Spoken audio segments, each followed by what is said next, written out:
Hey, Bruiser Buddies, this is Wrestling Nostalgia with Dave Dynasty. Before we dive into the episode, make sure you hit subscribe on the podcast platform you're listening on. Also, follow me on X at The Dave Dynasty and subscribe on YouTube by looking up Nostalgic Dave Dynasty. You can also buy one of my shirts at ProWrestlingTees.com/The Dave Dynasty. Now, enjoy the show. Welcome to 1 hour of the toughest, roughest wrestling you'll ever see. That's right, Dick the Bruiser said it all. The big question, have you got the endurance? Have you got the brains to get past the excellence of execution?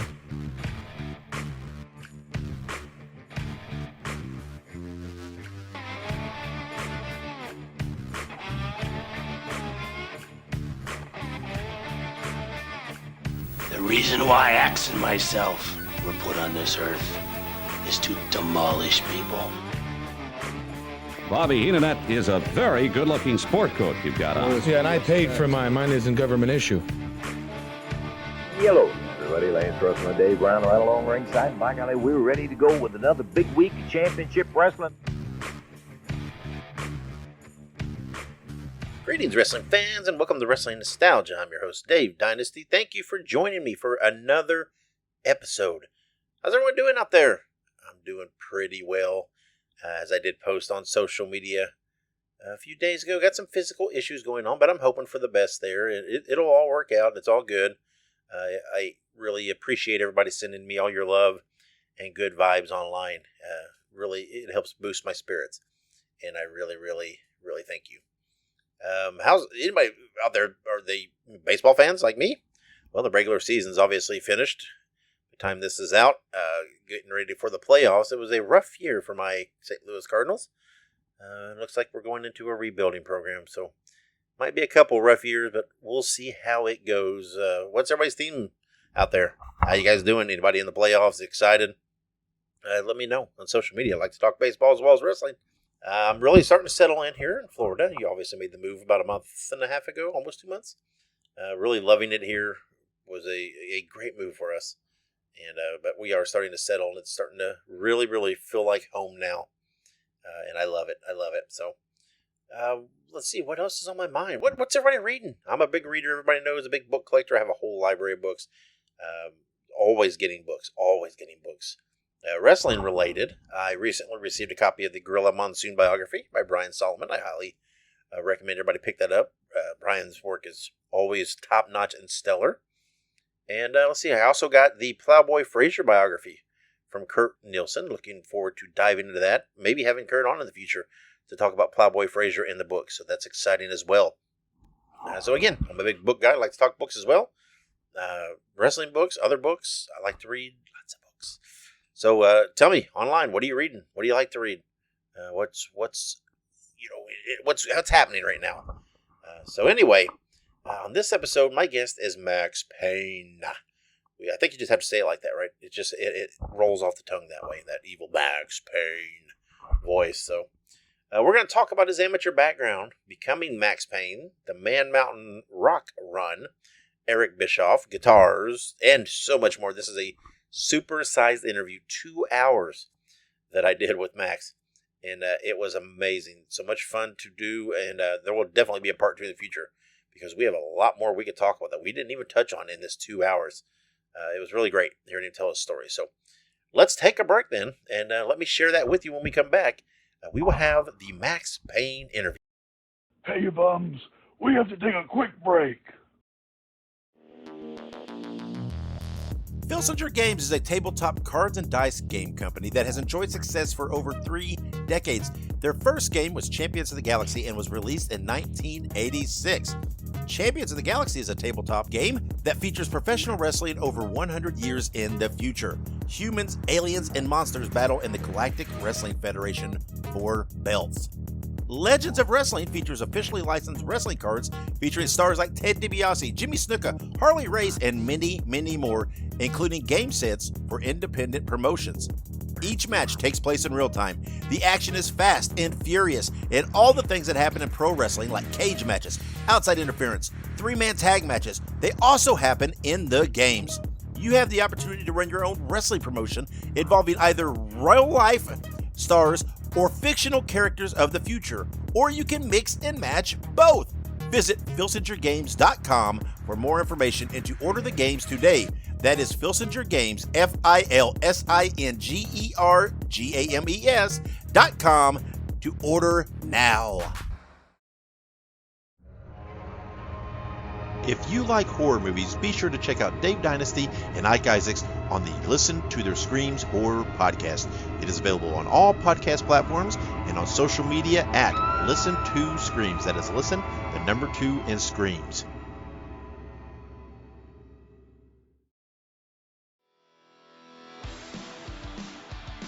Hey ho, everybody. Subscribe to the Pinhead Pod, the Ramones fan podcast, bringing you interviews, news, deep dives, and much more. Look it up on your favorite podcast platform. That is Pinhead Pod. We're back on Wrestling Nostalgia. And welcome back to Wrestling Nostalgia. This time I'm being joined by the one, the only, Maxx Payne. Sir, how are you? I am fantastic, Dave. Thank you. That's good. Yeah, man, where do we begin? You got such a fascinating past.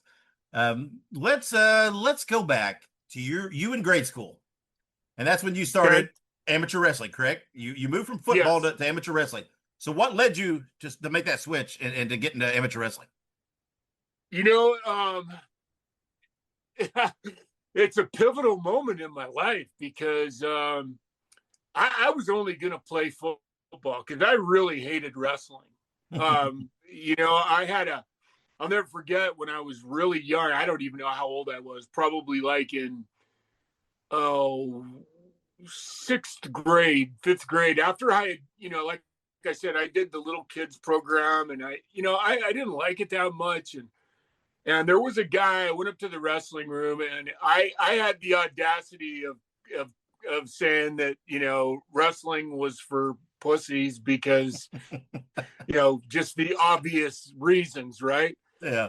And this guy named Bryce Mosman, I'll never forget this. And because there's a funny story that goes with this afterwards. Okay. Bryce Mosman, he took me down on the mat and he just stretched me 7 ways from Sunday. I mean, he beat the shit out of me, which only confirmed that I hated wrestling that much more, right? Yeah. And so I vowed I was never, ever going to wrestle. And so I played Little League football. And in 7th grade, I believe it was, or 8th grade, you know, we had a great high school coach. His name was Paul Gillespie, and he was a tremendous guy. And he was also the assistant wrestling coach as well. And I was telling him somehow he was watching me play football and we were talking and he said, he goes, "You gonna wrestle, Pete?" And I said, "Oh, hell no." He said, "Well, you're not gonna play football." And that just broke my heart, you know? So immediately I thought, well, okay, I guess I'll wrestle then, you know? Mm-hmm, mm-hmm.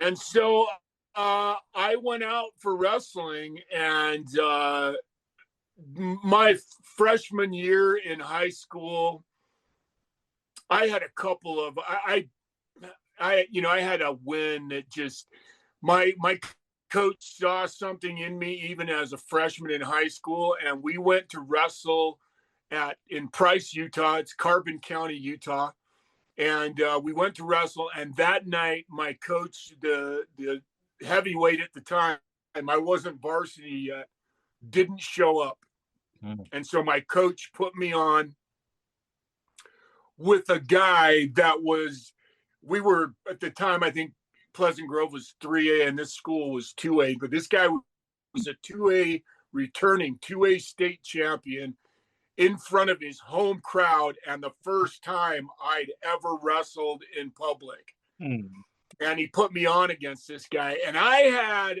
one really spectacular move that if you buried it, if you put it, you know, it's just called a hip roll. And, you know, if you made the mistake of putting your arm around my waist and not being prepared, man, I would roll you really fast. And this guy did that. I went out and wrestled him, scared shitless. But man, he put that arm in, and I rolled him and pinned him. And that was it. You know, Yeah. I pinned him in front of his home crowd, and all my teammates, you know, all the varsity guys were just ecstatic. And that kind of sealed the deal for me right then, that, you know, I went, oh my God, I love wrestling. And then to kind of end the story with Bryce Mosman is, as I got older, you know, now I'm 6'5", 280 pounds, and Bryce's little brother Gary would invite me over to his house sometime, and I went over to his house one day, and Bryce was there, and I said to him, you know, Bryce, you kicked my ass one time when I was about in 6th grade or 7th grade, and he looked at me and he went, oh God, Daryl, I'm so sorry. I'm so sorry I did that. And we ended up being really great friends after that. You know, it was one of those moments in time, because it was so funny, because he was not very big, and now I knew how to wrestle. Yeah. You know, and he saw the writing on the wall coming. But that's how the hook got into me. And then the rest, I mean, there's a lot more to that story and what happened, you know, in my life after that in terms of amateur wrestling. But that was the beginning. Yeah. So I want to ask you, though, in 1979, you played a high school wrestler in the movie Takedown. How did that happen? So, okay, so we'll continue on then. So after my freshman year, I did really good. Mm-hmm. And I was excited to come back. So my sophomore year, I loved to swim. And so my coach came up to me and he said, you know, Pete, he said, if you work your ass off in school, he said, I'm telling you right now, you could be a 3-time state champion, and you could be recruited by all the major universities in the country. Because my high school wrestling coach, God rest his soul, a guy named Daryl Henry, he was internationally renowned as a referee. He refereed all of the major tournaments: NCAA, D1, D2, NAIA, amateur unions outside the United States. So this guy was world known. Yeah. And he knew everybody, all the coaches and all the major universities. And then he'd been a good wrestler from Nebraska himself. And so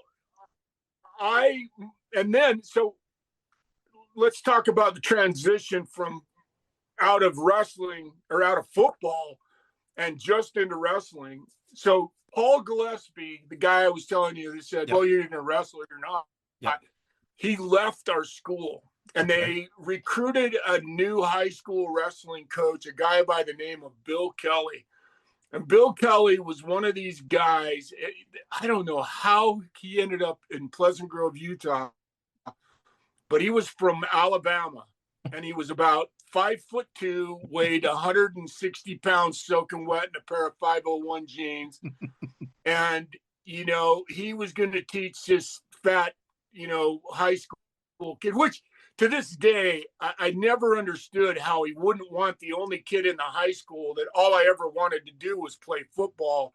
He wouldn't figure out how to befriend me and try to figure out how to get on my side, but instead he alienated me, and I hated him with a passion. In fact, I even tried to get in one of his classes, and he said, you're not going to get in my class, mister, because you don't want to play football for me. And the reason I didn't want to play football for him is because he was an ass to me, a real ass to me. And I won't go into all the details about that, but I was bound and determined. And he told me one day, as I was walking out of the office, when I said I wasn't going to play football for him, he looked me in the eye and he said, you will never succeed in athletics as long as you live. And so, my sophomore year came about, and I was bound and determined to be ready to kick some serious ass. And can we? Do you cuss? Can I cuss on this? Yeah. Okay, good. Okay, I just want to make sure. I don't want to be edited or something, or because you can't use it. So anyway, I was really into it, and so I was a good swimmer. I swam my whole life. The pool was a public babysitter for me when I was a kid. That and the movie theater were the two places my mom would drop me off. She'd drop me off in the swimming pool, and I didn't come home until my eyes were blistered, Yeah. And so I went and joined the swim team.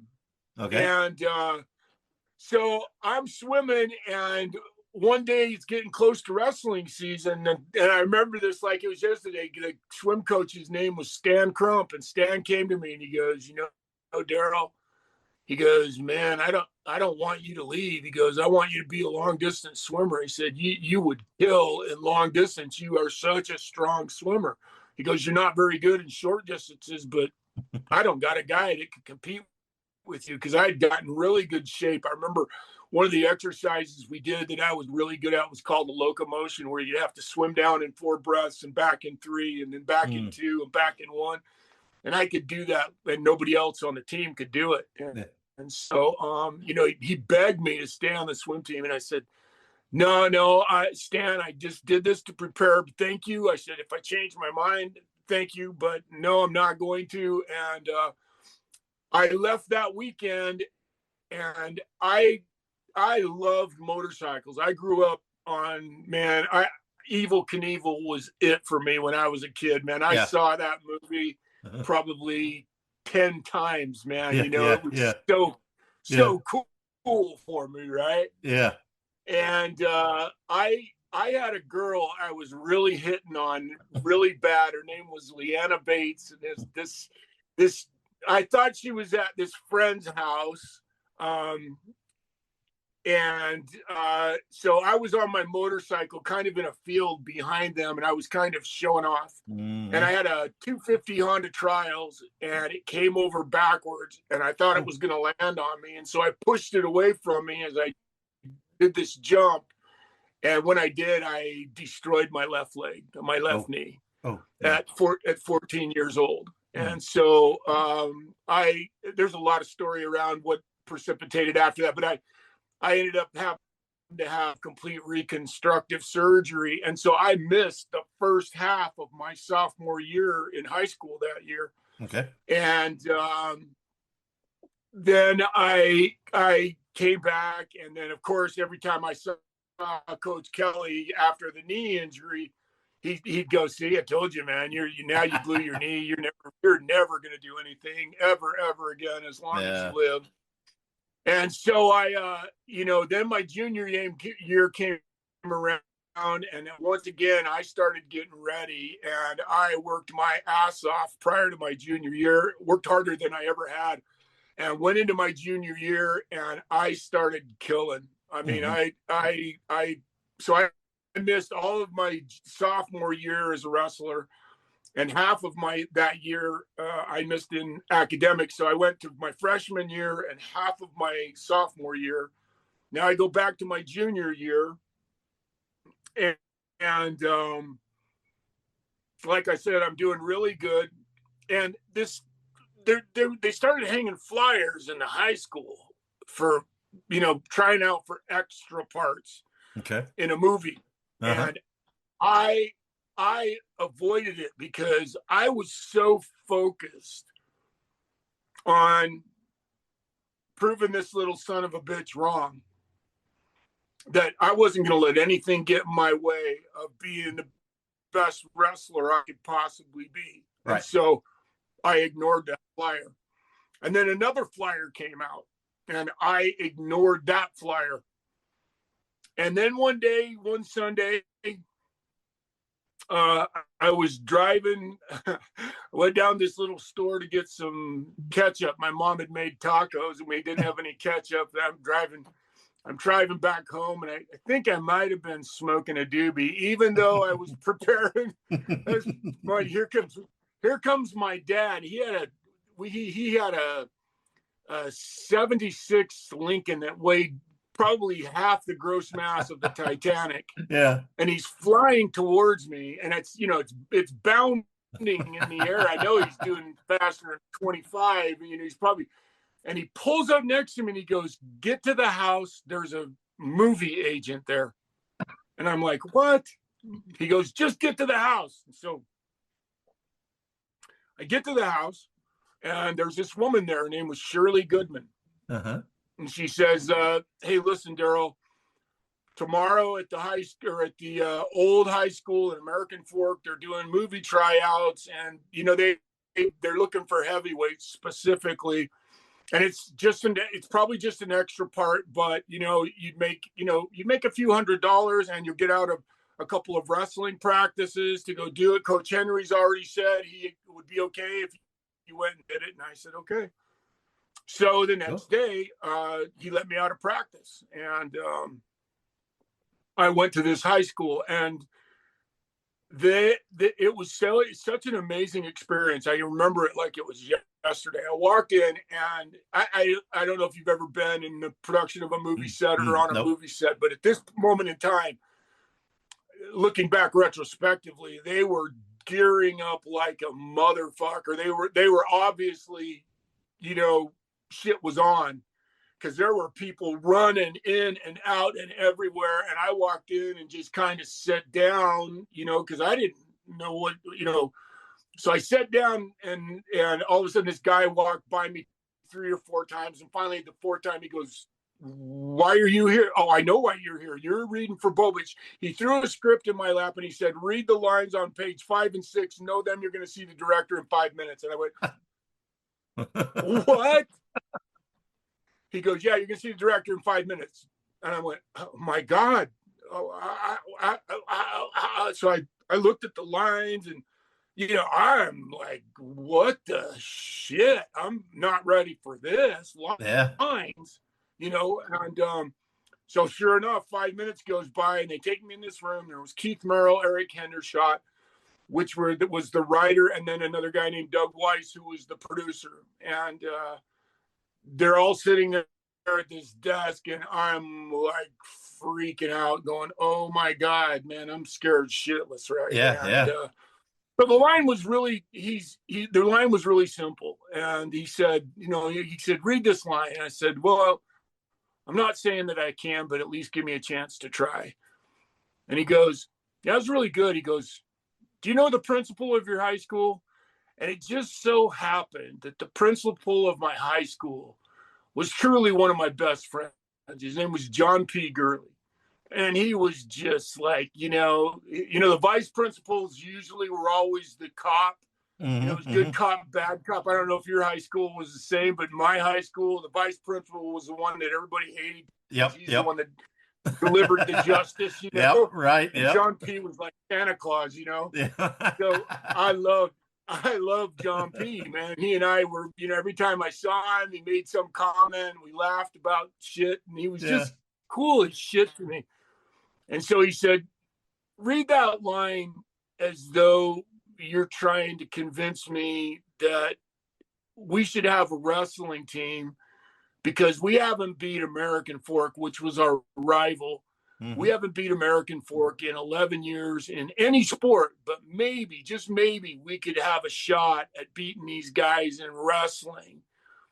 And I said, "Okay." And I read the line to him, and he looked at me and he said, "If I offered you a part in a movie where you made $1,000 a week for 10 weeks, but you couldn't wrestle any longer, would you take it?" And I said, "I'm sorry. Thank you for that offer." I said, "But right now, wrestling's really, really important to me in my life." And I said, "No, I couldn't do that." I said, "Man, I got a goal set in my life, and I really want to accomplish something in wrestling." He said, "Okay." He said, "Look, give me 15 minutes and we're going to have you come back in. And I said, okay. So I went away and went and sat down, and I'm sitting there going, as you can imagine, I'm sitting here going, wow, what's going on right now? Yeah. Because obviously this part is more than an extra part. Sure. This is a like a co-star, major role in the film, a character that's, the vehicle that gets us from one point to the other. Right. And I was, I was that kid. I had the amazing ability in high school to be both a stoner and a jock. So all the jocks loved me and all the stoners loved me because I was kind of both of them. And I kind of protected. I was kind of that guy, that kid that my mom told me when I was a kid, make a choice, either be a bully or protect people from bullies, And so I ended up being the guy that protected people from bullies, Yeah. And so I'm sitting there going, okay, well, this is crazy. So they bring me in, and I read one more line, and he looks at me and he threw the script on the table. He says, you got the part. We start shooting tomorrow. And I'm feeling it right now. It was just obviously it was a life-changing moment for me. Yeah. Because I love drama. I did everything in my life to make people laugh. I used to quote Monty Python. I was in drama. I did all the things that like I said, it just like everything like went wow. And so I remember driving home from the school with the contract in my hand. I had to have my parents sign it. And I stopped at my girlfriend's house at the time and told them. I went home, told my parents, and the next day I started Takedown. And we just celebrated 45 years of Takedown like a couple of months ago. Yeah. And I'm actually going to they gave me a copy of it because nobody knows who owns it. Oh. And I really would like to find out who owns Takedown because it's it's a great amateur wrestling movie. Sure. It just really is. It was way ahead of its time. It came out right after Rocky. It's just it's a sweet movie with just a lot of great morality in it. And so that was it. And after that, the story's a long one and a hard one. But I went back to my school and got rejected. I ended up taking second in state and second in region and second in state.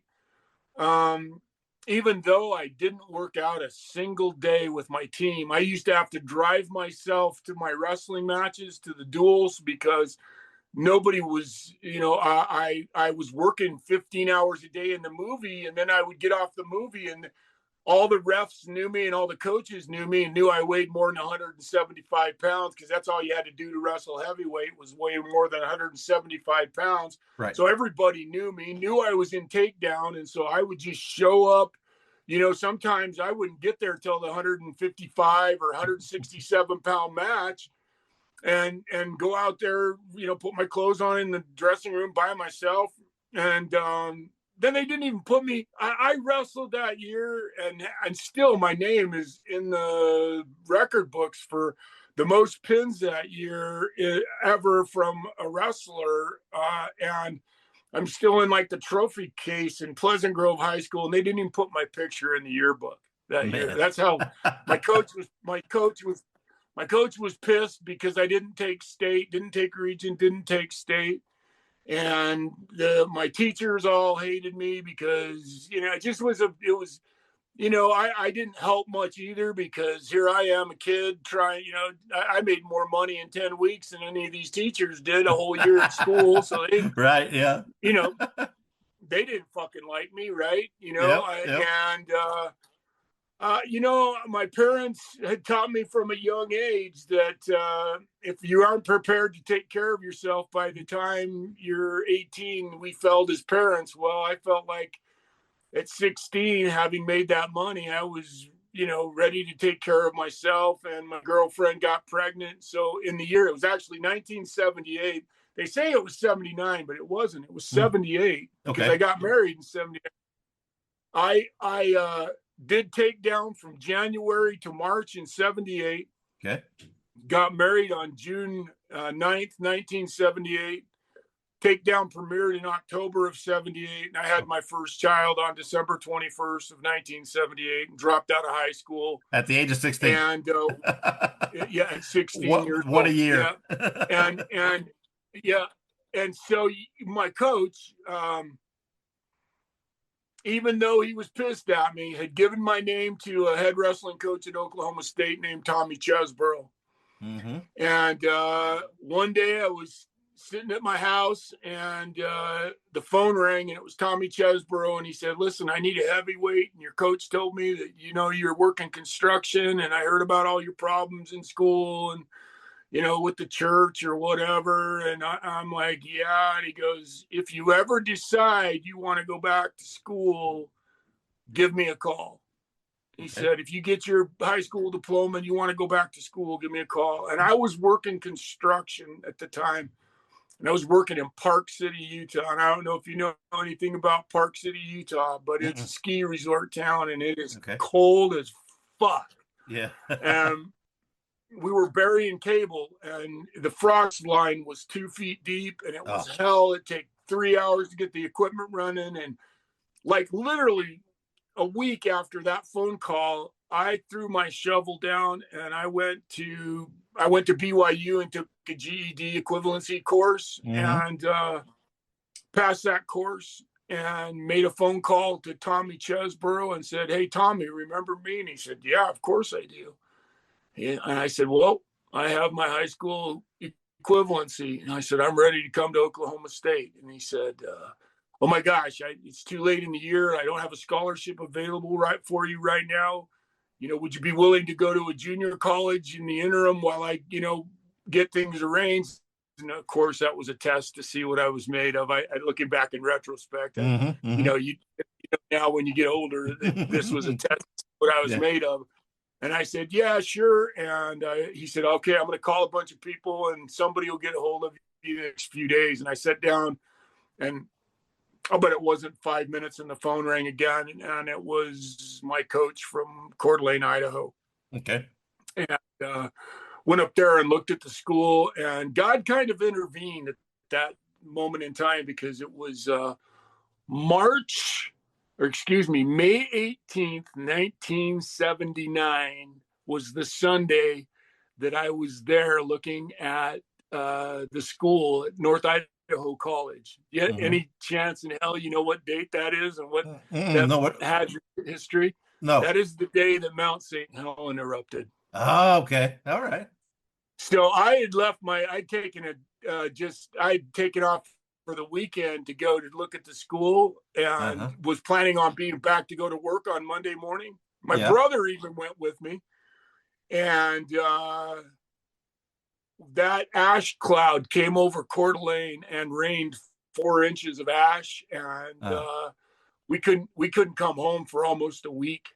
And so I lived on the floor of my coach's house. My brother and I slept on the floor of my coach's house for a week, because he'd put us in the hotel, but they didn't have any more bookings in the hotel. We had to leave because he hadn't prepared for Mount St. Helens eruption. Yeah. And that's how it all led to my amateur wrestling career, and that's where it all started for me in amateur wrestling. Yeah. Let me ask something. This is off aside. Did you say you ate ketchup on tacos? Well, in fairness, these were about as much like tacos as it's funny. We have this restaurant in Pleasant Grove. It's still there. It's called Taco Amigo, and they serve things that have the confusing name of being Hispanic or Mexican food ish, but they're not. They're not. They're like fried up hamburger and then put into a tortilla. Yeah. Okay. All right. You know what I mean? So yeah, it was just diced up hamburger and tortilla shells with lettuce and onions on them. There was no taco seasoning or anything. It was just ketchup. Yeah. Yeah, okay. Yeah, that kind of caught me off guard. You said you weren't going to get ketchup for tacos. I know. I didn't even think about that. That's so true. It's so funny. It stuck with me through that whole story. I was thinking about the tacos. That's as gringo as it gets, right there, brother. Yeah, it really is. That's true. Well, you like you said, you're amateur background, right? Did you end up going to Iowa State? Is that correct? I did. I went to North Idaho for 2 years. I was third with the most falls in the national tournament at North Idaho for my first year. And then my second year, I was a national champion on a national championship team with the most falls in the national tournament. Then I was recruited by pretty much everybody. Oklahoma State recruited me, obviously. Oklahoma, Boise State, Cal State, Bakersfield, BYU, a couple of others I'm not remembering at the time. And I went to, and then obviously Iowa State. And the reason I chose Iowa State is because my ex-wife was from Iowa, and there's really an amazing story that's attached to that too. We could go into it if you want to, but I'd already met Dr. Nichols when I went on my honeymoon to Iowa, because my uncle by marriage got a hold of Nick and took me to Ames to introduce me to Nick when I was 16 years old. And in Des Moines, there's a school called Dowling High School. Okay. That's the biggest wrestling powerhouse and has been for eons. And it's a Catholic school. Okay. And I actually went and met with the coach at Dowling High School. And they really, really, really wanted me to go there, but they'd already been accused of recruiting at a high school level. Yeah. And the head father of Dowling High School said, "There is no fucking way you're bringing a kid from Utah with a kid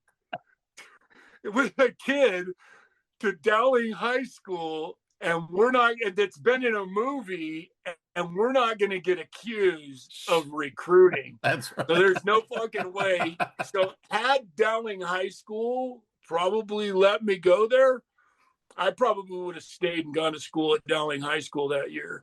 Yeah. But I met Nick, and Nick said, good luck to you. And if I ever see you down that road, I look forward to that. And I'll never forget, man, looking over at the end of the national championship, and here stands Nick over in the corner. And as soon as I was done, he walked up to me, and out of all the coaches I met, he was a class act. Dr. Harold Nichols, he coached Gable, he coached Chris Taylor, coached the Peterson brothers. He was, he's a legend, beyond a legend. And he just walked up to me and he looked at me and he says, "Pete, I remember you." And he said, "I'm really proud of you." And he said, "If you come to Iowa State, I'll take care of you." He said, I'll send you out for a recruiting trip, and then we'll go from there. And I needed the support. I already had a kid, had another one on the way, so it was only logical to get. My father-in-law lived there at the time. He lived in Des Moines, which was only 35 miles away. So it was the logical place for me to go to school. And oh my God, I'm so glad I did, because Iowa State was, it was an amazing school to go to. And quite honestly, it really forced me into the ending, which was to leave the Midwest, because I am not a lover of the Midwest in terms of geography and heat and humidity, man. I like arid climates and mountains and things like that. And 100% humidity just don't cut it with me. I'm originally born and raised in Indiana, and it's thick there. And I now live in Florida, but I did about 5 years in North Carolina. But yeah, I'm with you a little bit there. But in Iowa State, though, right? You excel, right? All-American in '85, correct? Yep. And it might be surprising, right? Because a lot of people who only know Maxx Payne or, Man Mountain Rock may not realize your extensive, prolific amateur background. It might surprise a lot of people. Yeah, and it's funny because,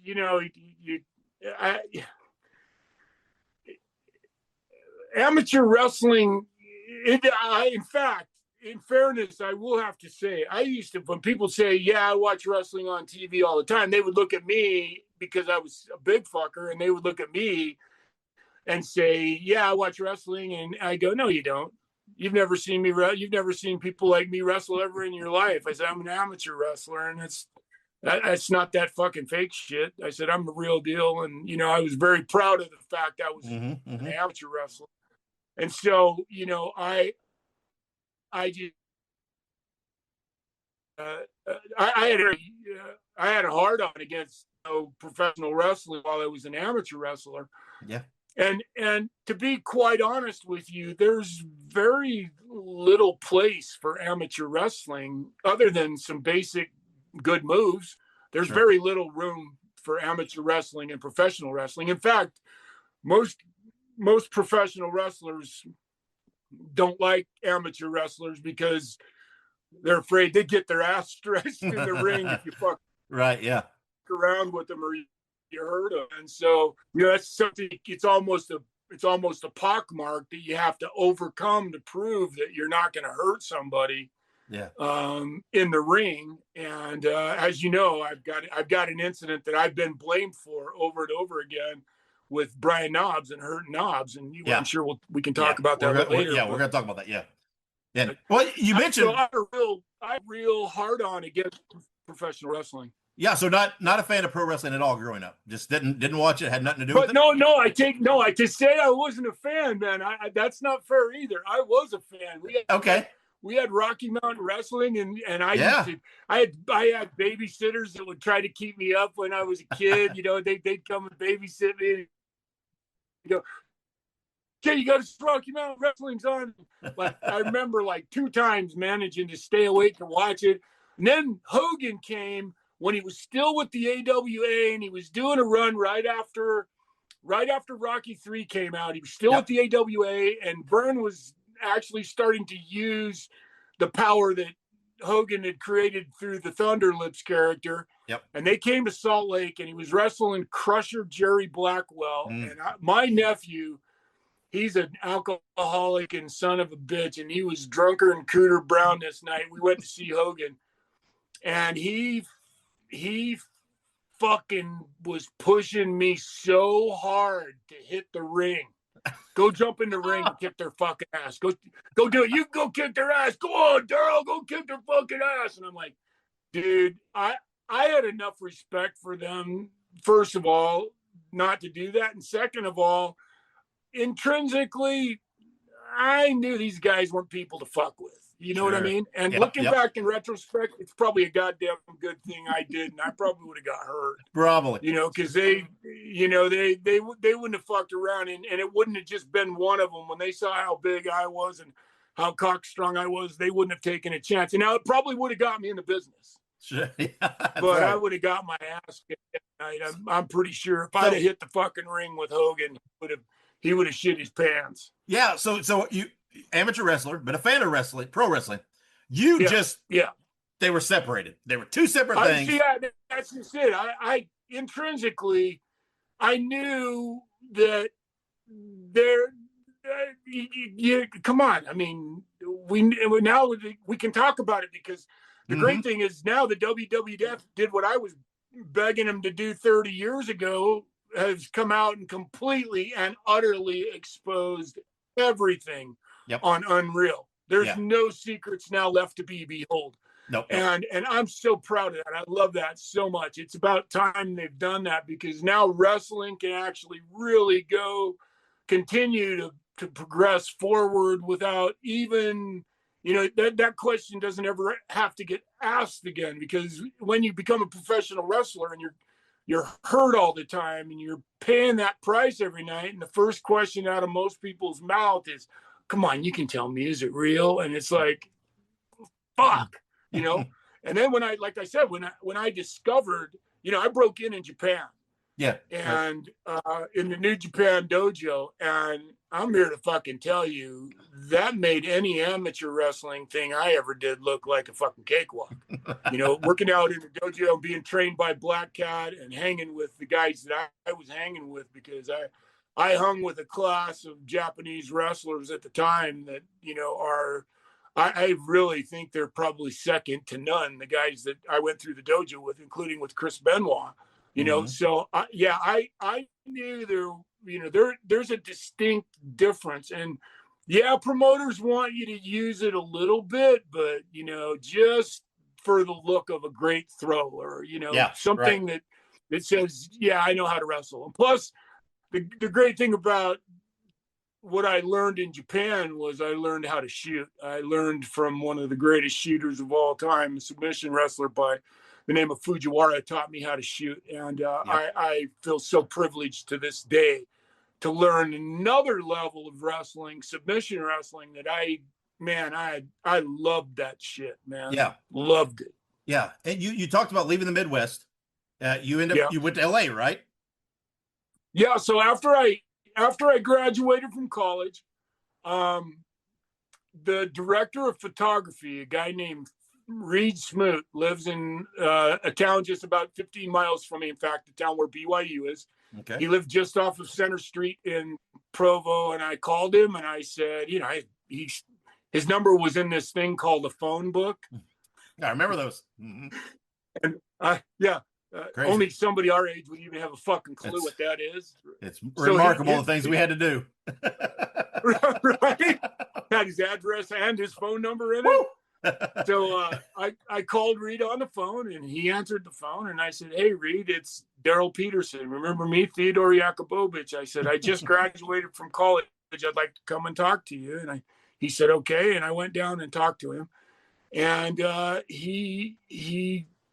I said, I graduated from school, and I graduated from school because of you guys. I said, I went back to college because I wanted to study. I was that kid on the movie set that, you know, I got almost annoying because I go, why are you doing that? What does that thing do? How come that guy pulls the tape out every time? What does that light guy do? What's his name? Why is he called? You know, and finally, Reed took the time one day to, you know, we didn't go to lunch one day, and he sat with me and took the time to explain, you know, what a focus puller was and what all the camera angles and different kinds of lenses. And, you know, they were very patient with me because I was a curious fucking kid. And so he taught me everything about the love of making motion pictures. And so when I went to see him, he said, you know, Daryl, you don't have a choice. If you want to get in the motion picture industry and this is what you want to do for a living, you don't have a choice. You got to go to Los Angeles. Right. And he said, but remember this, you never know what you'll find in Los Angeles. And I said, okay, very true. Wasn't it? Yeah. Oh, well, and that's where I found, just by accident, professional wrestling. So, yeah, because I mean, you were working somewhere, right? Your boss knew Red Bastien. So this is the you want to talk about, you know, I just don't believe in coinkydinks, man. I don't, you know. Yeah. So I was in LA. I was living with my cousin in Long Beach, and I was trying to find a job, and I was trying to be a fucking, you know, I tried to get a job as a sharp copier salesman, and I couldn't even get a fucking job doing that. And so I'd been working my ass off trying to get a job. I mean, I'd probably gone to, you know, 20 interviews, and decided I'm going to make it good, but it was probably more like 7 or 8 interviews in the last couple of days. I was exhausted. And my cousin's son, I was going to sleep in this morning, and on this particular morning, he decides to get up and start listening to the radio at 5:30 in the morning. And he comes running in my room at like 6:45, and he goes, "Good God, Daryl, guess what? I just won tickets to a movie premiere in Hollywood." I said, "Shut the fuck up." He goes, "No, I did." And I said, "Oh my God, I'm going to get up. Let's go to Seal Beach and go boogie boarding, body surfing. And I said, then we'll go to LA and just have a kick-ass day and go see this movie. He said, all right. So it's what we did, man. We got up, went boogie boarding all morning, man, had a great fucking morning, and then drove to LA. And I believe it was Pee-wee's Big Adventure. It was the movie that was the premiere. All right. So we're standing there, and David Lee Roth was there, and Alice Cooper, and James Brolin, and obviously Pee-wee, and all the stars of the movie. Yeah. And there was a security guard standing right in front of me who was a foot shorter than me, and he had his back turned to me. And I tapped him on the shoulder. I said, excuse me. And he kind of ignored me the first time I tapped him on the shoulder. Mm-hmm. And I tapped him again. I said, excuse me. I said, and he started to turn around. And before he got all the way turned around, I said, hey, how do you get a job doing what you do? And he turned around and he looked up at me and he said, fuck me. You'd have a job just making the phone call, dude. And I said, really? He goes, fuck yeah. And he gave me the number. And I went home that night and called the guys, and they gave me a job over the phone. And my first night, the first gig I did was a punk rock concert at the Olympic Auditorium in downtown LA. Okay. And then the next gig I did. Wait, hold on. I'm a punk guy, so tell me more about that. Who was? Do you remember? Oh, it was fucking awesome. It was awesome, dude. Yeah. It was just like it was all the local punks, because it was right at the, because I'm a huge punk rock fan too. Yeah. I'm a Sex Pistols fan. Yeah. So what year was that? It would have been 80. It would have been 85. Okay. So was that international punk festival thing? One of the band's name, I remember it like it was yesterday. The big band on the card was Heavy Dirt. Okay, all right. So there, and it was, man, it was nasty. It was fun, but these guys were nasty. But the great thing about that, it taught me this great lesson, because they told me, make sure you wear a white shirt. Well, the shirt I had was white, that they'd given me was white. Mm-hmm. So we get there and they said, okay, listen, the reason we had you wear a white shirt underneath your shirt is the fire department's already said that if we don't keep the fucking hallway clean, we're going to shut the show down. And if we shut the show down, there's going to be a riot. And the people they're going to kick the asses of are the security guards, which is you. So if they shut the show down, immediately take your shirt off and run. I'm like, fuck me. So it was great, because I did I was the guy that night as a security guard that worked my ass off to make sure that there was one place they wanted kept open, which was the hallway from the front door into the actual auditorium, because if that got congested and there was a fire, then nobody could get out. Right. And so the fire department had a guy standing there. And so and it's funny, I didn't try to force anybody to do that. I just talked to everybody and say, hey, you guys, you don't want this show. I mean, I went babyface and said, hey, you guys don't want this showdown shut down, man. Please just keep this hallway clean, man. And there won't be a fucking single problem tonight. And man, they all listened to me, but I'll never forget. We were standing at the front door and we started letting people in. And remember the scene in the movie Airplane where the woman's, going, oh my God, the fight's gonna go down, whatever. And there's like a line of people behind, like chains and knives and nunchucks and butterfly knives. Man, they made everybody throw anything that was of weaponage away, and we had one of those 50-gallon plastic garbage cans. And by the end of the night, that motherfucker was full. Everybody that walked in was like dumping their shit out into that trash can. And it was just no guns, but knives and brass knuckles and, shit gloves with spikes on them and fucking collars with, yokes and fucking maces and shit. So it was a great concert, man. I really enjoyed that. And so then the next gig I did was actually the very next gig I did was I worked at a bar for the LA where the Raiders came into after the show. Okay. So I was a bouncer Keeping the Raiders in line, right? Yeah. Luckily, I was big enough. They all looked at me and they didn't fuck with me, and nobody got out of hand. So I was lucky there. And then the next day, I had to go to do a fight called Tate, Tillman, and Gonzalez. And it's so funny. I actually looked this up, and they even mention the whole story. It's confirmed by a newspaper article. It's really funny because I always thought, I wonder if I can find that in the newspaper now that Google exists, and damned if I didn't find it. Yeah. And so the first gig they gave me was standing ringside. And I'm standing ringside, and because I had a degree in television film, I was watching the camera crew. And there was a handheld cameraman backing up towards me, and his cable guy wasn't watching him. And I was afraid he was going to back into the fence so I'd already worked with handheld camera guys before. And so I just stuck my hand out on his back and backed him right up where he wanted to go. And he stopped. And when he stopped, he turned around. You want to talk about no coincidence? I fucking knew this guy because at Iowa State, ABC, remember he used to do Wide World of Sports? They would do the NCAA tournament. Yep. They had sent somebody around to shoot video and talk to the guys that were going to the NCAA tournament. And I was one of them that he interviewed. His name was Rich Zielinski. And he goes, "Oh my God, it's you." And I said, "Holy crap."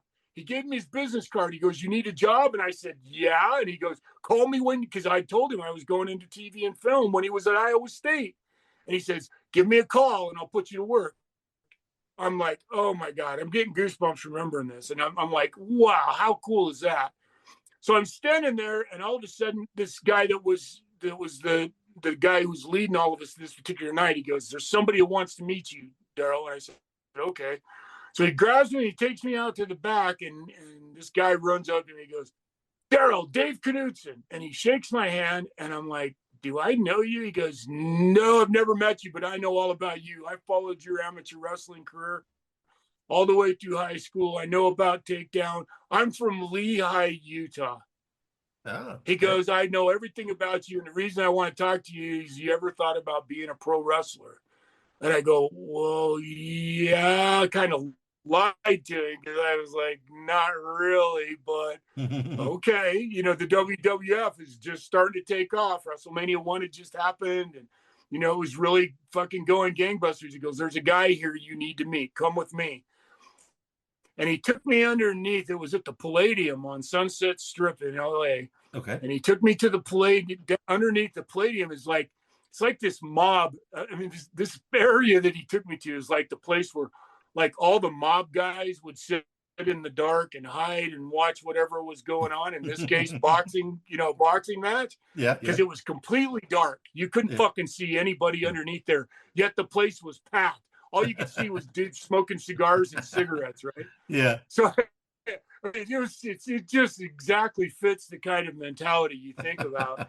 And I rolled back there, and he introduced me to Red Bastien. And then the rest of that, of course, is history. And he said, "Okay, so come with me. We're going to put you by the backstage door to finish out the day." So he took me to the backstage door, and I'm standing there. And I'm looking out the back door because all I had to do is make sure nobody tried to come in or go out. Going out was fine, but nobody could come in. So I'm standing there kind of looking out. And I felt something coming towards me, and I turned my head. And right when I turned my head, this blonde smashed right into my chest, literally hit me right in the chest. And I went, "Whoa." And when I looked down, she looked up at me and smiled. It was Farrah Fawcett. Oh. Wow. And it was Farrah Fawcett, and her husband at the time was oh my God, I can't believe I forgot his name. Ryan. Oh shit. Anyway, her husband at the time, and she looked up at me and she goes, she blinked and was blushing because I saved her, man, because she would have hit the fucking door hard. Yeah. And she goes, I'm so sorry. I said, no, Ryan O'Neal. That's his name. Yeah, Ryan O'Neal. Okay, O'Neal. there you go. Yeah. Right. Ryan O'Neal was her husband at the time. And, of course, he walks out the door and he goes, fuck, I'm glad she ran into you. Anybody else, I think she would have knocked them over. She was running so fast. I said, no worries, man. I got you. And they left. And so that was the day that changed my life forever. Yeah. Yeah. And it was, I got a job working in television, which put me on a couple of TV shows that I ended up doing in LA. I did a couple of, I did this show called Fridays at Sunset, which was a PM magazine special that was, seen by all of Los Angeles. I ended up doing Bob Euchre's Wacky World of Sports. And, then I worked on a whole bunch of other, shows that were really a lot of fun and taught me a lot. And then Red started training me. And then that's when everything opened up for me. Yeah. So is it true? Did you help set up the steel cage at WrestleMania 2?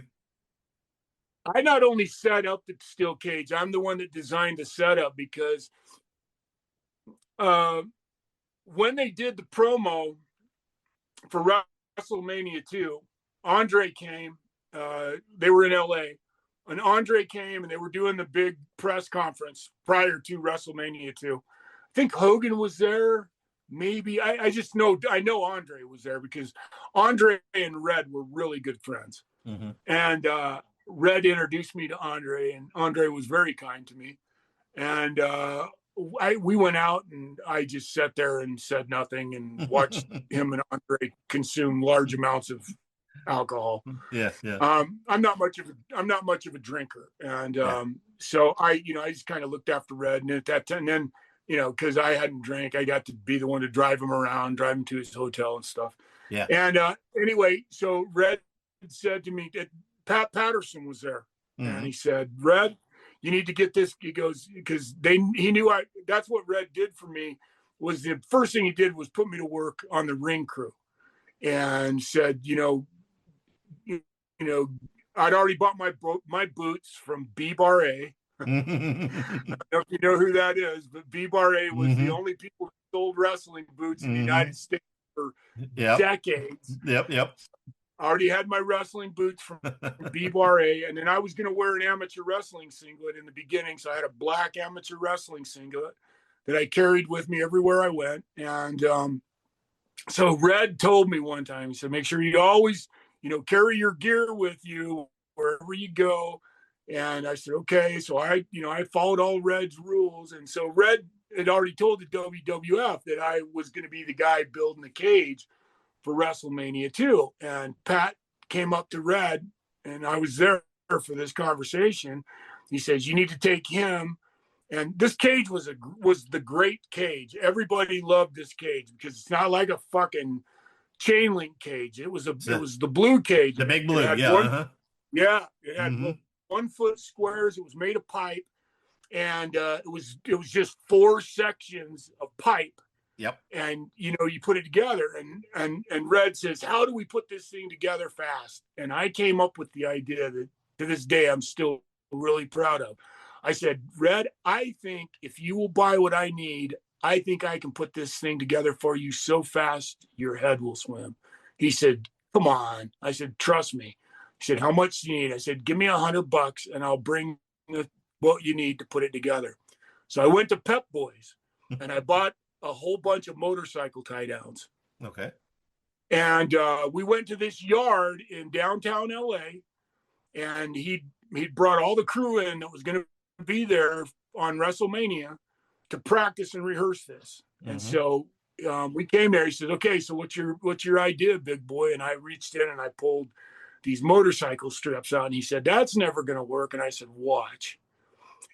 And so I said, if everybody will listen to me, I said, we can have this thing up so fast your head will swim. He said, okay, go. And so I said, you guys take this one down this way, and you guys take this one this way. And then the other 2 guys go around the ring the other way, and you start putting it up, and you hold it until I get there. And I said, then my nephew was with me, and I was training him. He was going to train next after me to be a wrestler. And I said, watch what we do. And the way we did it was we took those motorcycle straps, and when you put the posts together from the 2 corners, I just wrapped them around that post and pulled them as tight as you could. And man, it worked like a fucking $1 million. I mean, we put 4 on each post, 1 at the top, 2 down the middle, and then 1 at the bottom. And when you pulled those fuckers tight, it didn't budge. Yes. And when we did it on WrestleMania, if I'm not mistaken, I know it was under 2 minutes. We built that cage in under 2 minutes. We had it up and ready to go in 2 minutes. And Pat Patterson said, "You'll never do this. You'll never get it done that quickly." I said, "Watch." And at the end of that night, he gave me and Scott, I think he gave us each a $500 bonus because we got the cage up so quickly. So yeah, I did build the cage in WrestleMania too. And once you stand in an arena and fill that, 18,000 people popping for Hogan and Bundy that night, and yeah. That's right. Gotcha, didn't it? Yes. I was done. Put a fork in me. I was in the boat. Well, so tell us, in 88, you start developing the Maxx Payne character. And this is Max with 1 X at that time. Right. So tell us. Yes. Tell us about how did that character begin to develop? What was the thought behind it? How did the idea come to you? Were you pulling from personal inspirations from your life, things you were interested in? Where did it all come from? Well, if I'm going to be honest with you, then I gotta go back a long ways, because it started with movies. And when I was a kid, I hated the name Daryl. I still am not a fan of it. I still don't use it. It's okay when people call me Daryl, but there's somebody asked my name or they introduce me. I always go by Max because I've always loved Max from the time I thought of it. I always felt like a Max, Okay. And so when I was about 10, a movie came out called The Green Beret with John Wayne in it. Okay. And I would go, when it was a movie I liked, my mom would give me a couple bucks and I'd go sit at the theater all day and watch, it'd be on at 2:00 and at 5:00 and at 7:00 and then again at 11:00. And sometimes I would stay at the theater until, for 6 or 7 hours, because if it was a good movie, I'd watch it over and over again. Yeah. And The Green Beret was one of those movies that I loved. And so I'd watched it over and over again. I called my mom and she came to get me, and we're driving home. And we had a 69 Lincoln Continental. It was black with suicide doors. It looked just like a presidential limousine. I loved fucking playing with the windows in it. And I'm rolling the window up and down. Yeah. Driving home, we're being kind of quiet. My mom could tell, what's going on kind of thing. And I looked at her and I said, "Does John Wayne go to the bathroom?"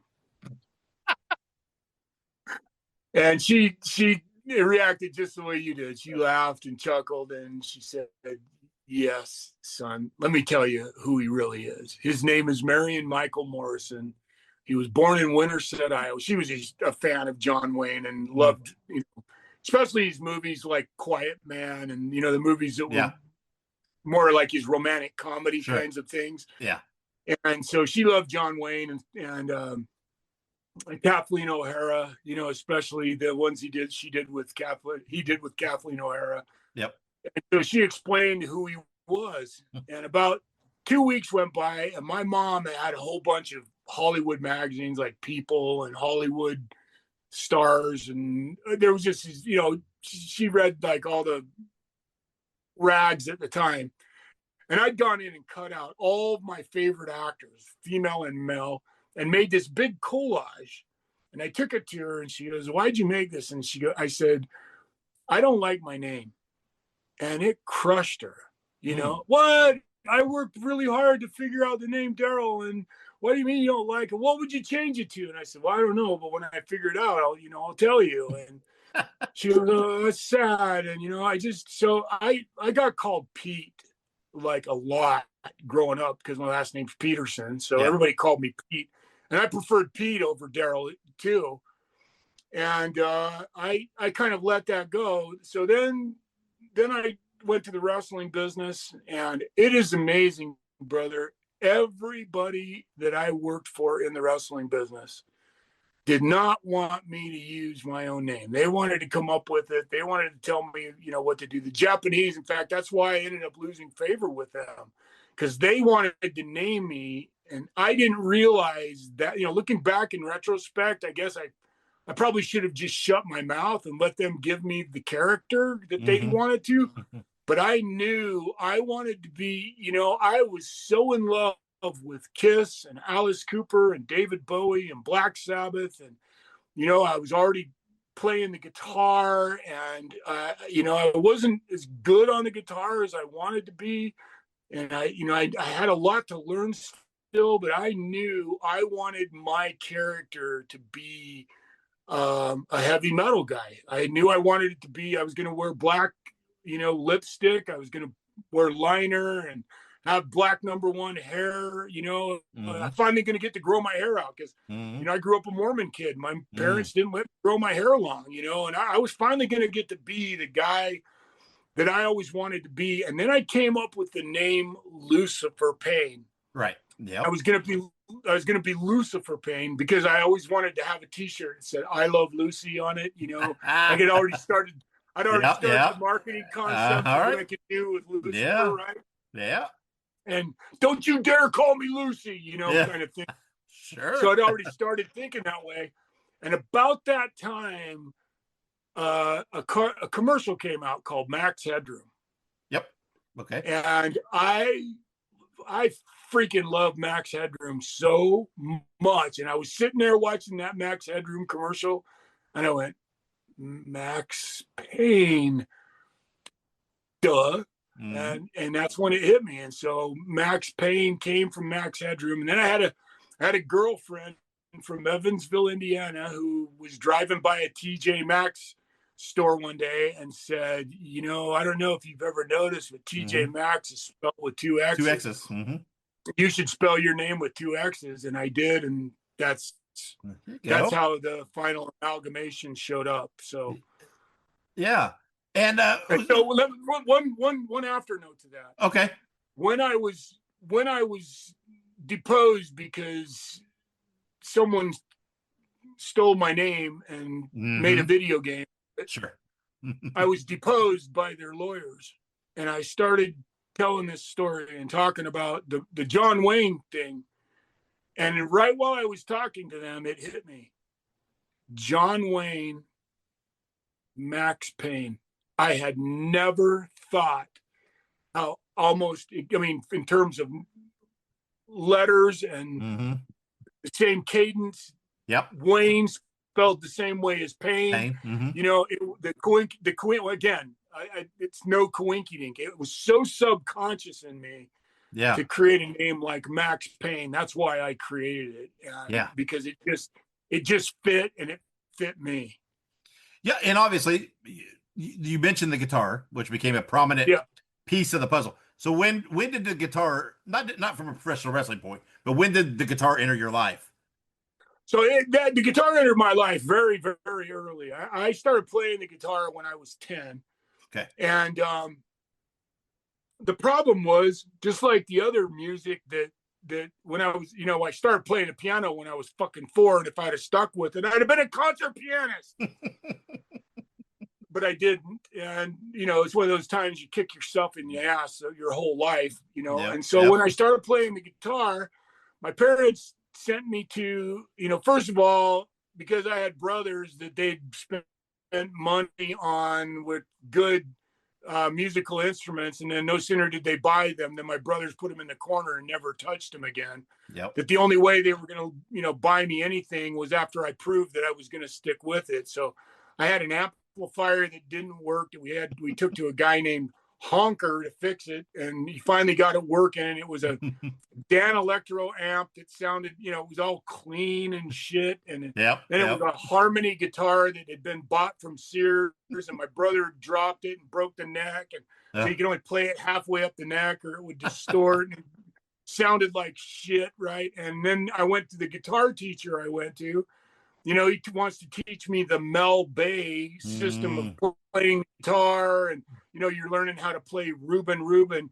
I've been thinking da da da da da da da da da da. I'm like, fuck this. I want to learn how to play Alice Cooper and the blues, and so that never happened. So I struggled. I got through maybe a year and a half of playing, and hated that. Didn't learn how to read music doing that because I didn't want to learn how to read. I don't know why. I didn't feel like with the guitar, I didn't feel like I had to learn how to read music. And so when I went to college, I have a friend that's a very good drummer. In fact, he and I went through amateur wrestling together.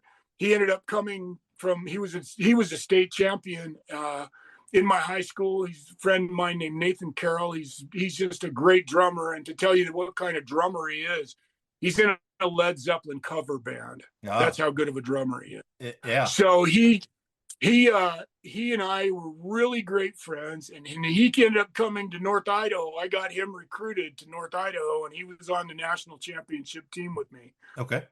And so we spent my last year, his first year at North Idaho, and I kept telling him, I'm going to learn how to play the guitar. I'm going to learn how to play the guitar. And finally one day he said to me, God bless him for this. He said, fuck you.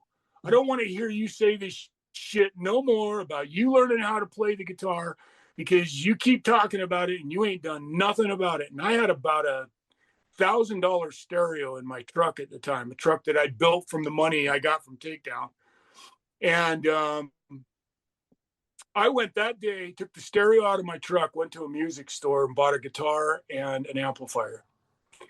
And I'll never forget, he came home from school that day and I was sitting there with a guitar and an amplifier. And he went, oh my fucking God. So that would have been my second year in college. I really then devoted, and I started reading every magazine that I could.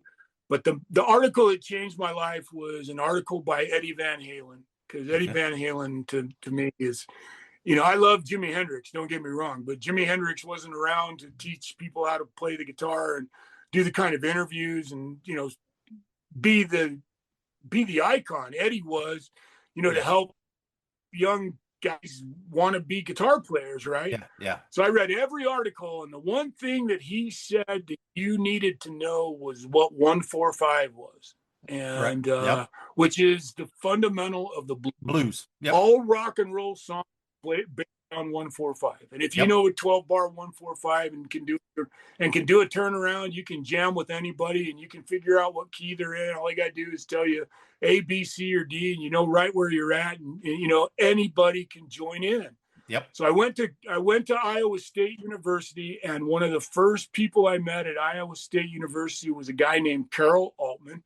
He had a black Gibson Les Paul Custom, and he had a Mesa Boogie amp head. Yep. And that motherfucker could play, man, and got the tone that I'd always wanted to hear, Yeah. with that Mesa Boogie. And he taught me how to do the turnaround, the 12-bar turnaround.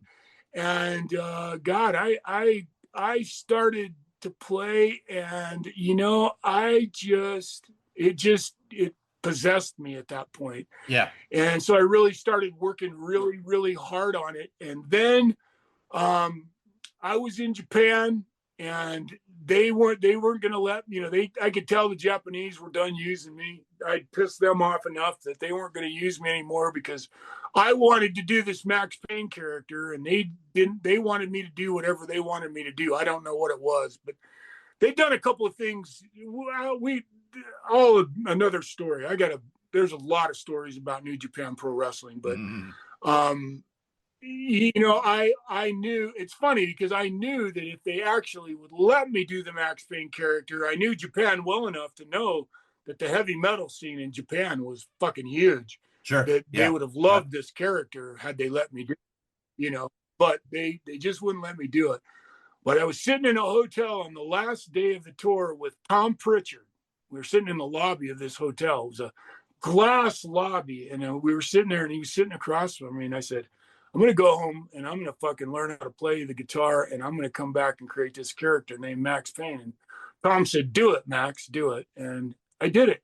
And so I went home and I started practicing my ass off. And then I went to Germany the first year, and the first year I was there, the Metallica Black album came out. Oh, right. Yeah. And that album forever changed my life. I went to I took guitar lessons in Vienna, Austria. I practiced my ass off. I bought all the equipment I needed to, and I bought this little Hohner headless guitar, one like Eddie Van Halen played in 5150.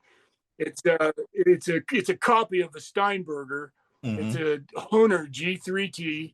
And I bought that, and I carried that all over the world with me. And I started practicing my ass off. I learned how to play Inner Sad Man and Sad But True and all the other songs on there. Nothing Else Matters. All the songs that I really loved on that, and learned how to play the solos and did all of that. And then went back to Germany the next year, and they weren't going to let me they didn't let me be Maxx Payne. They would not let me be Maxx Payne because they didn't believe the Germans would chant Maxx Payne.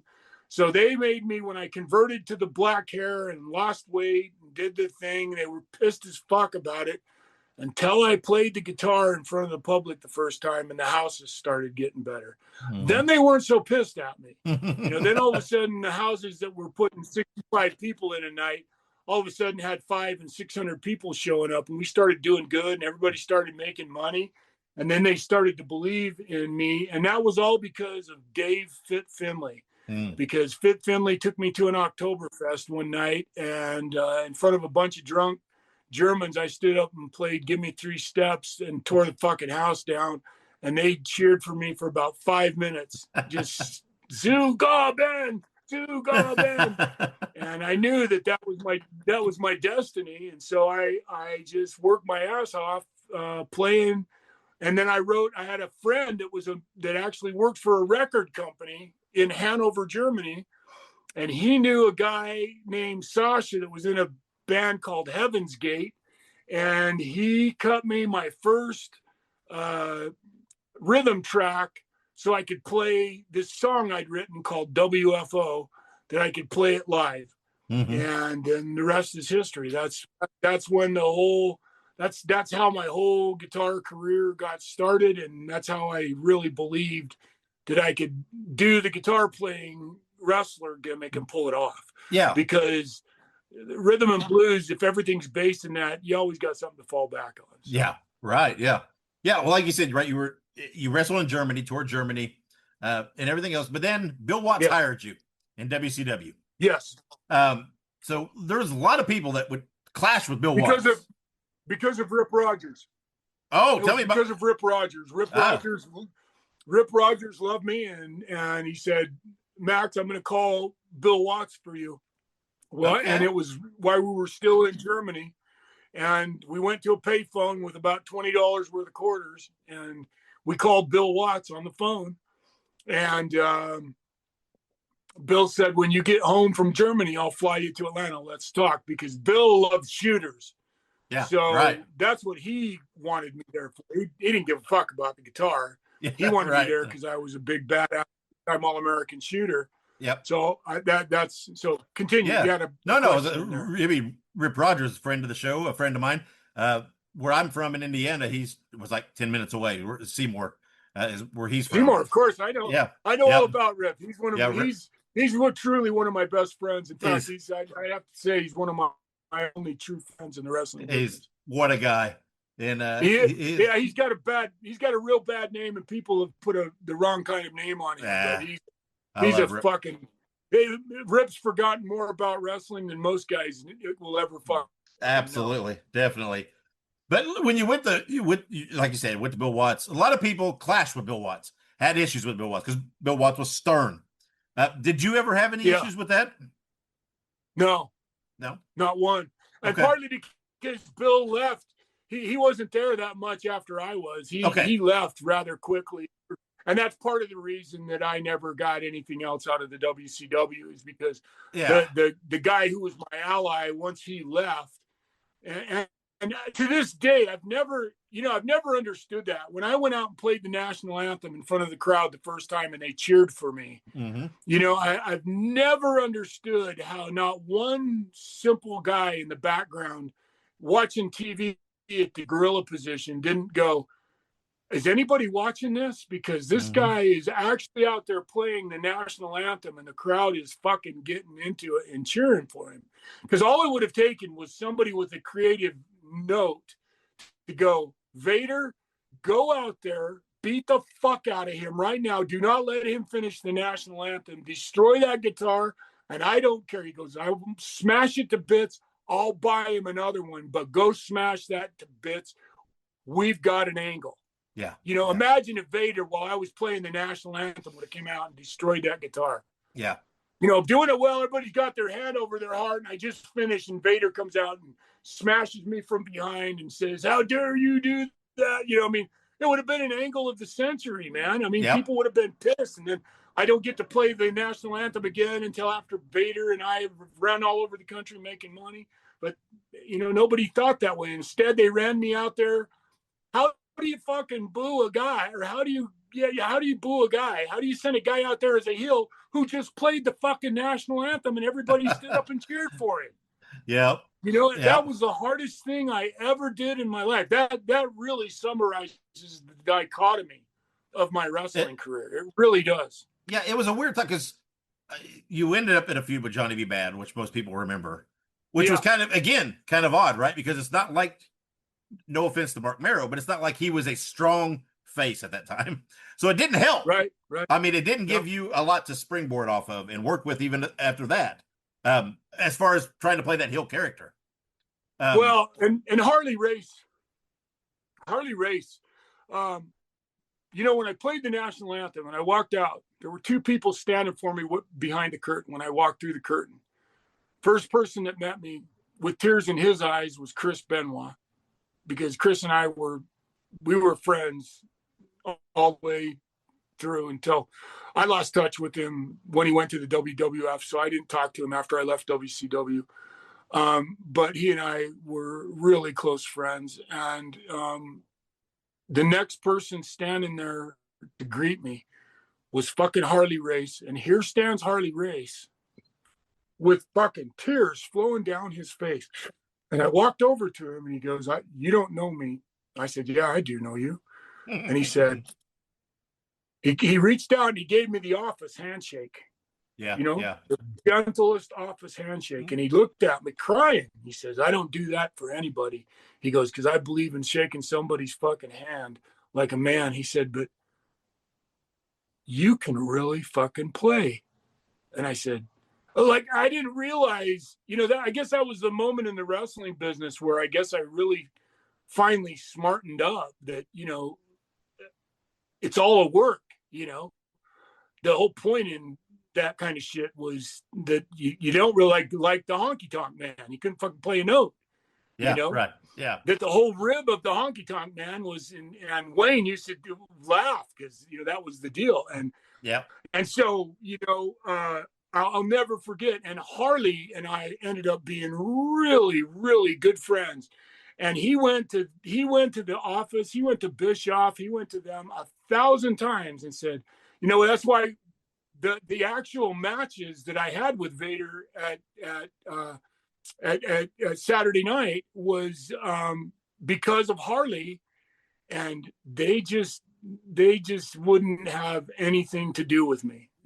And part of it was, I whatever the reason was, I can't give you a definitive answer, but for whatever reason, well, if you listen to Eric Bischoff, he doesn't hesitate a second to just say incredibly horrible things about me. I smelled bad. I couldn't work. I couldn't play the guitar. I couldn't do anything.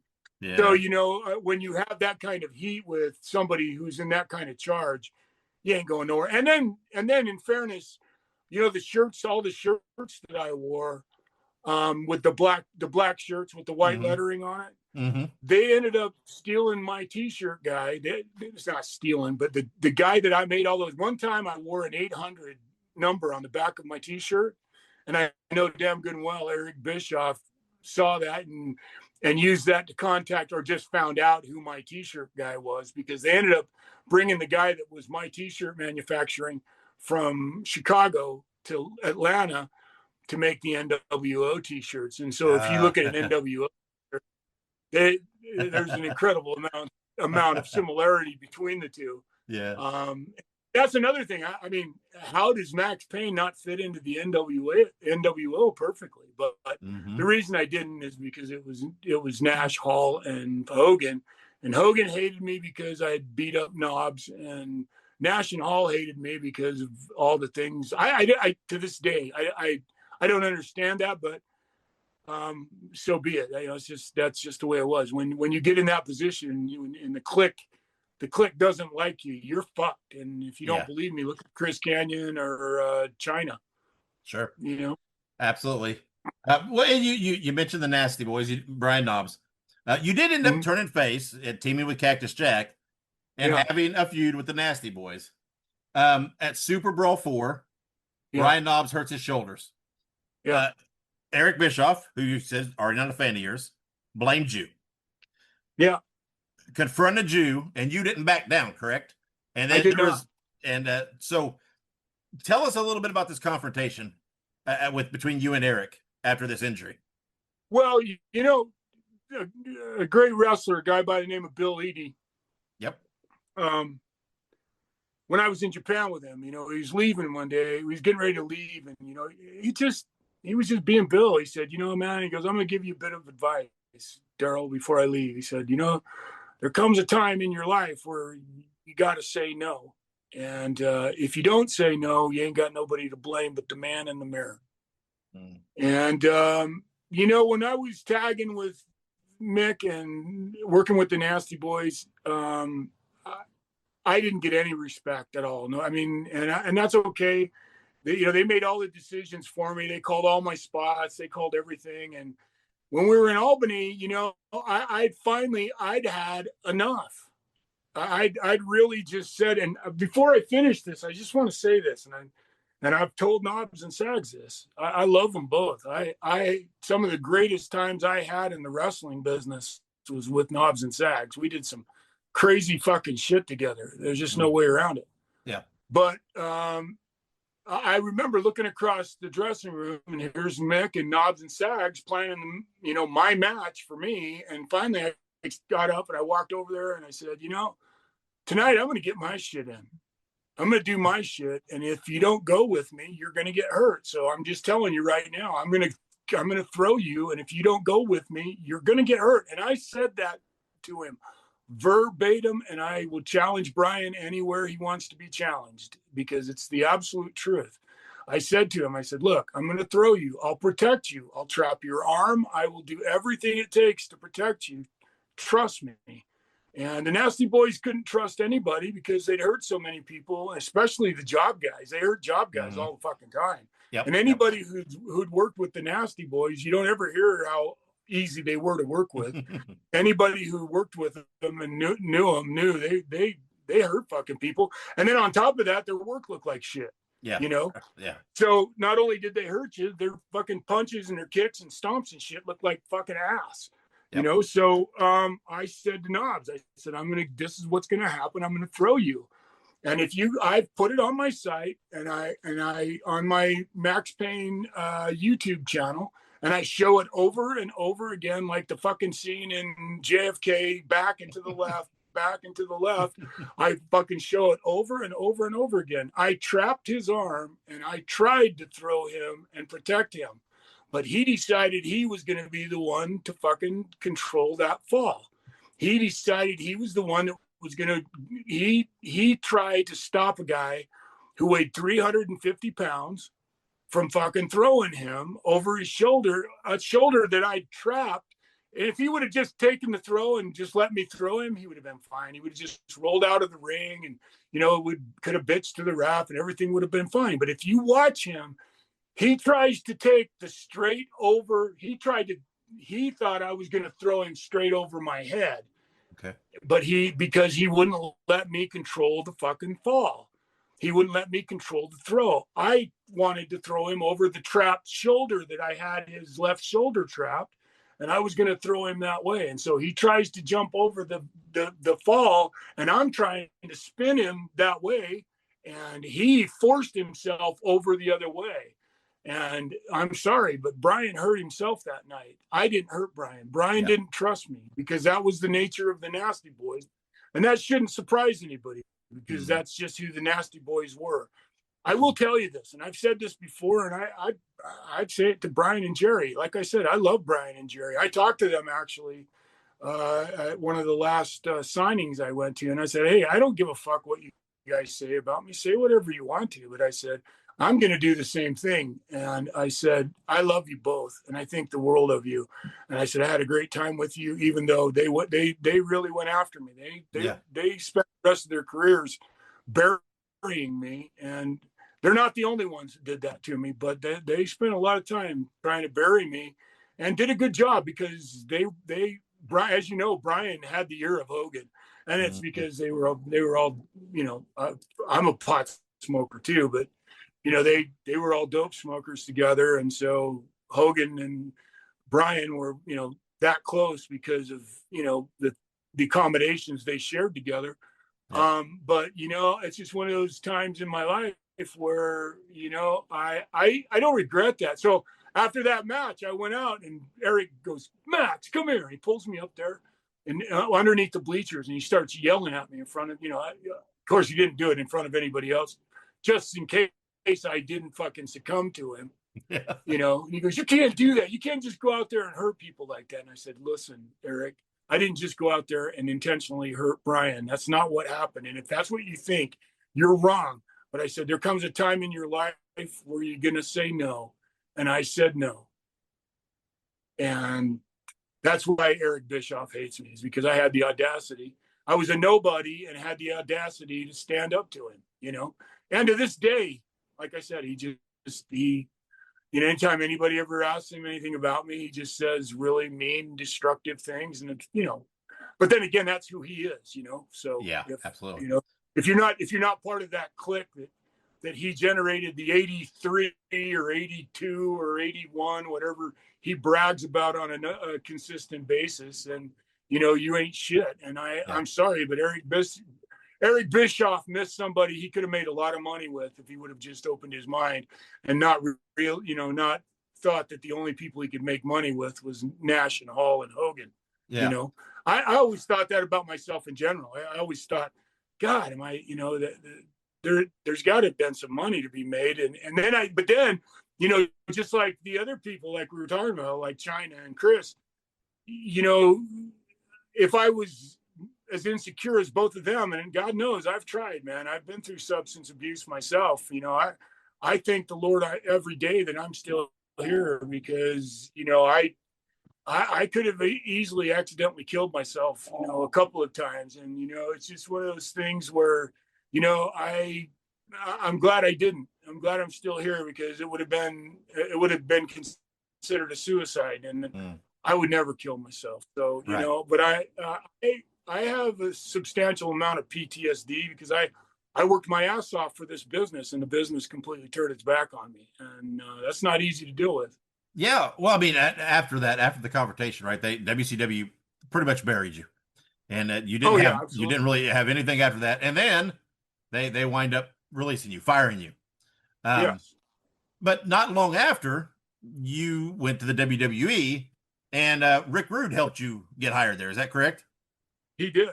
Yeah. Rude and I were really good friends. In fact, Rude, I had a name with the boys. Everybody called me Max Guyver, because we were, I was born and raised a mechanic. My brothers were all, you know, Beach Boys guys, and I grew up in the muscle car era. And, you know, so I love me some 69 Dodge Charger, and I love me a big block Chevys and small block Chevys and small block Fords. And I grew up I built my own truck. And when I was, with the money I made from Takedown, I built a 59 Ford with a big block Chrysler in it, 440 in it. And so I drove when I went to school. And, you know, I'm sorry, I forgot where we were going. Rick Rude. Oh yeah. So we'd gone on a trip one time together, and his car, all of a sudden I smelled antifreeze. We were in his convertible Jaguar, and we coasted off the freeway to a gas station, and I fixed the hose with duct tape and electrical tape and a Coke can and some silicone, and got him home that night. And then we went on a bus tour. We were in England with the Nasty Boys, and the bus broke down because the windshield wiper broke on the bus, and I fixed it. I had carried a little toolkit with me everywhere I went internationally. That was back when you could carry, a pair of pliers with you. Nobody thought you were going to fucking kill the pilot. Yeah. So I had this little Gerber, like a Leatherman thing. Oh yeah. And had we had to wait for the bus to come, it would have been 4 hours for another bus to get there. We were going to be late for the show. And I said, let me see if I can fix this. And I actually cut my finger pretty hard fixing and I still have the scar from it. And I fixed the windshield wiper, and we went down the road in about 15 minutes because I fixed the windshield wiper. Got a standing O when I got on the bus. And from that day forward, that's when Rude put me over as Max Guyver. And then I started getting called Max Guyver after that a lot. So Rude and I were really, really, really good friends. And as soon as when he heard I got fired, man, he was fucking pissed. He goes, it's about time, man. Let me call Vince. And he came to my house, and he called Vince right from my living room. And I talked to Vince. Vince flew me up, and I talked to him, and he said, what do you want to do, Daryl? And I said, I want you to fly me back up here with my lead singer of my band, Brian James. Because I had taken all my money. I really felt like I had an album that summarized the wrestling business in me. And I had this dream of recording an album. And so I bought what was called an Elisa's Dream Studio. I cashed in my contract and all my airline tickets from the WCW, cashed in all my airline tickets, and they gave me the money. And I bought this dream studio and used that money to fly in my drummer friend from high school that is in the Led Zeppelin cover band. Yep. Then I had another friend that I'd met in Nashville when I was working for Lawler, a guy named Dr. Squash. And then I had Nick Patrick, is a hell of a guitar player. And Nick and I had been jamming together. And Nick had written a couple of little ditties, a couple of little riffs.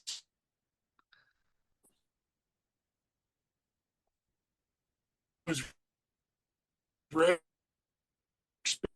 on and wrote some songs around those.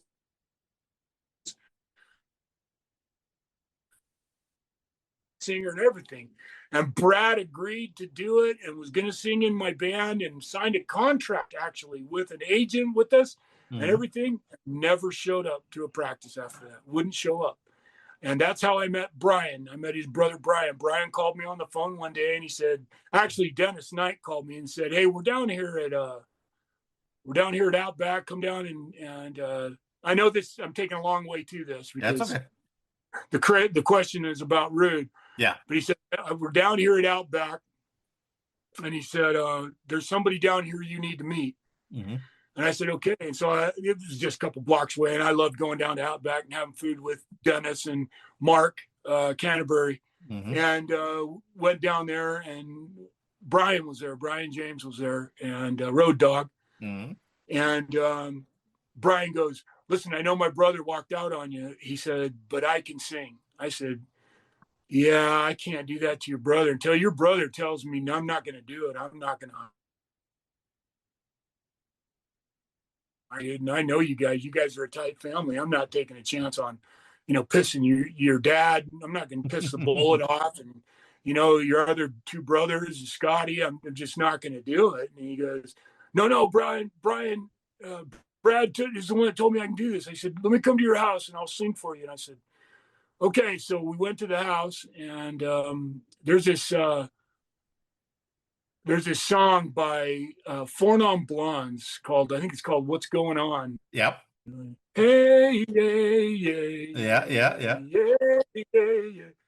So I knew how to play it because it's only 3 chords, you know. So I started playing it, and Brian started singing that, and it was amazing. And so I gave him this song I'd written called That Song, and gave him the words and kind of sung it for him, and he sang it and knocked out of the fucking park. And I said, dude, call your brother. He goes, Max, I really, really want to do this. So now Brian comes on and practices with us.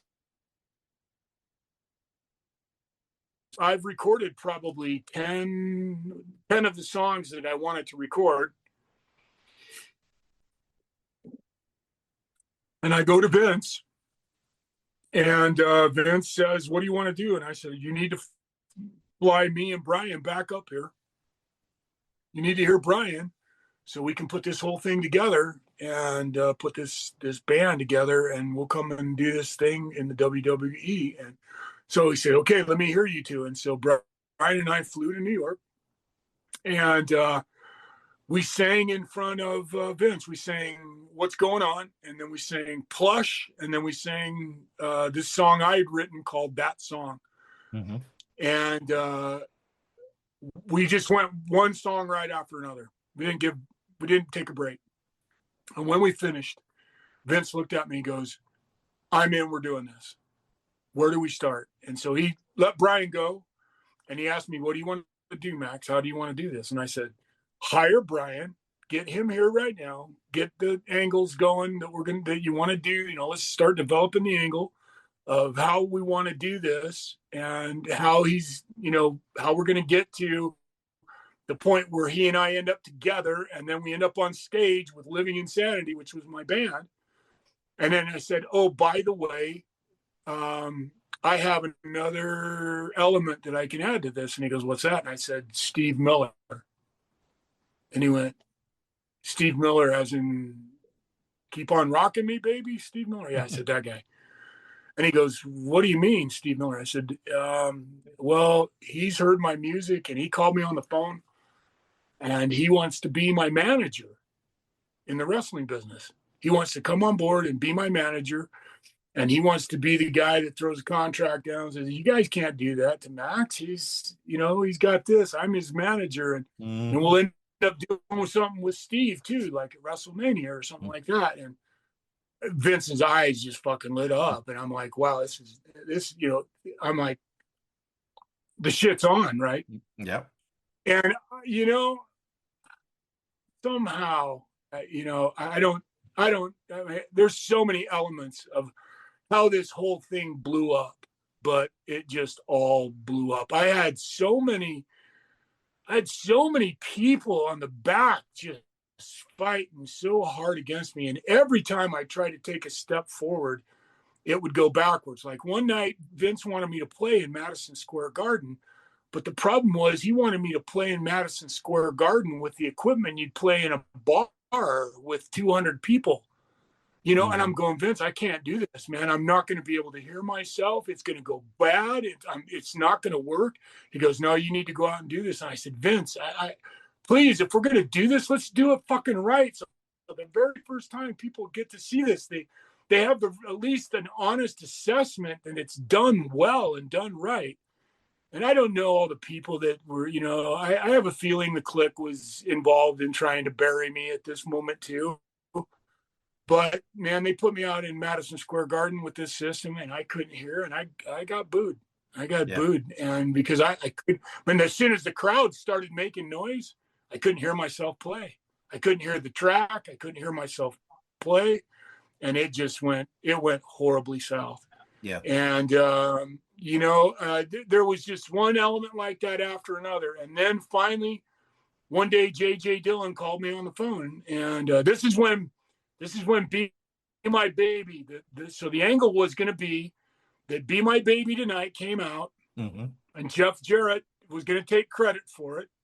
It was actually Brian doing the singing. Right. And I was going to confront him with Steve Miller, and we were going to say, Jeff, tell the truth. You didn't actually sing it. Brian sang it.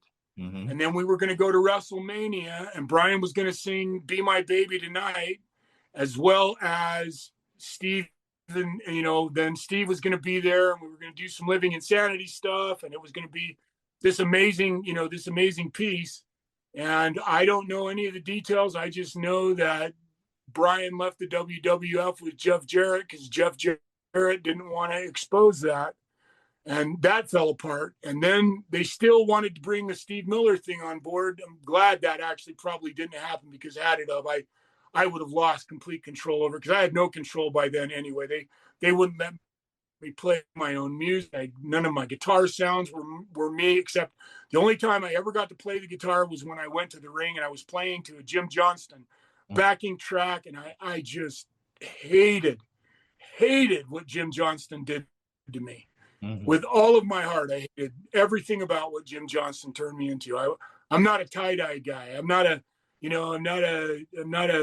Crosby, Stills, and Nash guy. I'm a fucking Metallica guy, Yeah. And I that's why I quit wearing the tie-dye almost immediately.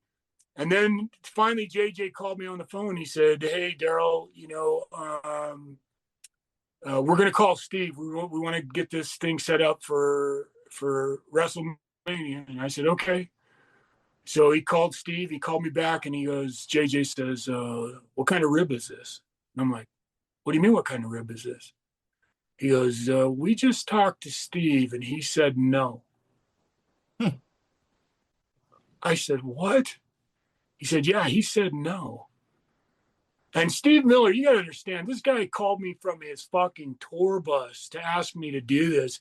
This guy flew me and Mike to his house, and the Dr. Squash, because we'd left a tape in the thing. And the funny part about this is I actually have, if you don't, anybody who doesn't believe this, Steve Miller was on Jimmy Kimmel with Mick Foley, and they talk about this entire story I'm telling you. So this isn't just some fantasy I'm fucking talking about. Steve Miller tells the exact same story on Jimmy Kimmel Live with Mick Foley. And that whole story is another story in and of itself, because Mick was really mad at me too at the time. And JJ called me back and he says, "Yeah, since the whole Steve Miller thing fell apart, we're going to let you go. We're going to fire you." And they'd already booked me for this Full Metal tour, the last tour I went on in Germany. And I'd already asked Vince, can I take a camera? Because there was a show out called Road Rules. Yeah. And it just come out, that reality-based show Road Rules. It was the first reality television show. And it just came out. And I always believed that the shit that was cool about the wrestling business was the shit that happened behind the curtain. And the WWF finally just proved that 30 years later with Unreal. You watch that and you want to be interested in something. Watch how that whole process works behind the curtain. It's fucking far more cool about watching them from the gorilla position and understanding how they, create characters and push guys because they're working hard and all of that shit. And so I'd asked Vince, can I take my video camera with me and shoot behind the scenes? And the reason I did that is I wanted to prove to Vince, I wanted Vince to see the crowd cheering for me when I played my guitar, because I really believed they were going to let me play my guitar on this Full Metal tour. They had no intention of letting me play the guitar. 5 days into the tour, they hadn't let me play my guitar one time. And I'm like, oh, fuck, I'm never going to get to play my guitar in public again. And then God intervened. And Louis Muccioli, Rad Radford, and Owen Hart were fucking horse playing in the dressing room. And Owen accidentally sprayed, I think it was Drakkar Noir, right into, Louis stuck his head around a corner, and they were having a cologne fight and spraying cologne on each other. Because when you spray it on your skin, it, especially if you're sweating a little bit, it burned, right? Yeah. And so Lewis stuck his head around a corner and Owen sprayed him, and it hit him right directly in both eyes. Ooh. And Lewis's eyes immediately swelled shut, and he could not see. I mean, and he was so allergic to what was ever in that. His eyes were swelled shut for like that. In fact, I think they sent him home because he could could not see. And so we were going to have to wrestle a battle royal, like they usually do when you lose a guy. How do you make up that 15 minutes? Well, you have a battle royal where everybody has to stay dressed. Mm-hmm. So let me just say this real quick. So I took my video camera, and right when I got off the plane and Tony Gurria was standing there and saw me with that video camera, he said, "Shut that off." I said, "Vince already told me I could shoot this." And Tony said, "Bullshit." I said, "Call Vince." Tony went right to Vince and came back, and he said, "Okay." Vince said, let him shoot the video. And so I knew I was going to shoot this video because I wanted to prove that me playing the guitar was a viable gimmick, that they could make them money if they would really spend the time and the effort to work with me to get this done and do it right, to hire the best. Vince was notorious for doing, right? Yep. The problem was I had the click so far against me that God and all his angels couldn't have pulled me out of what was going on behind me. Yeah. You can see it in the movie. It's, eventually this movie will come out, so I shot all the video, and I went to Tony the night that we were getting ready to go do the Royal Rumble. And I said to Tony, Tony, you do realize that you have with you on this tour the only wrestler that can give you 15 minutes without an opponent. And he went, "What?" And I said, I can give you 15 minutes without an opponent. You don't have to do a Royal Rumble. Let me go out there and play, and I'll give you that 15 minutes to start the show off every night. And then you don't have to do a Royal Rumble at the end of every night, and everybody will be happier than a fucking pig in shit because they don't have to work twice. Mm-hmm. I said, "Well, let me call Vince." I said, "Okay, go call Vince." So we went and called Vince, and he came back and he said, "Okay, Vince." Vince said, "Okay." And because of that incident, because of Owen spraying cologne in Louie's eyes, and it's on the video. The great part about everything I'm telling you, it's in the video. So everybody will see this. Yeah. I go out and I play, and needless to say, I tore the house down every fucking night. First match, and people are chanting "Zu God Ben" because we were in Germany by then now. Yeah. So it was a blast. And the last show was, I believe, in Zurich, Switzerland. And, I'll never forget, the crowd is still chanting "Zu God Ben," right? Mm-hmm. They're still chanting, trying to get me to come back and play my guitar again.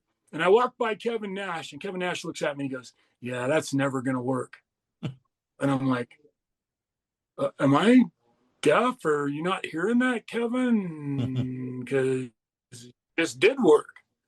It is working. It did work, And that's, like I said, when you see the movie, Nash hated me so bad. Nash and Hall hated me so bad. They don't waste a second slagging me right to my face, and neither does Triple H. They all just are fucking so mean to me in the video that they show who they are. There's no way around it. And by that time I am so disenchanted with what's going on, and I'm like, wow, I'm gonna lose. It's that moment when no matter what the fuck you do, you're gonna fail. Yeah.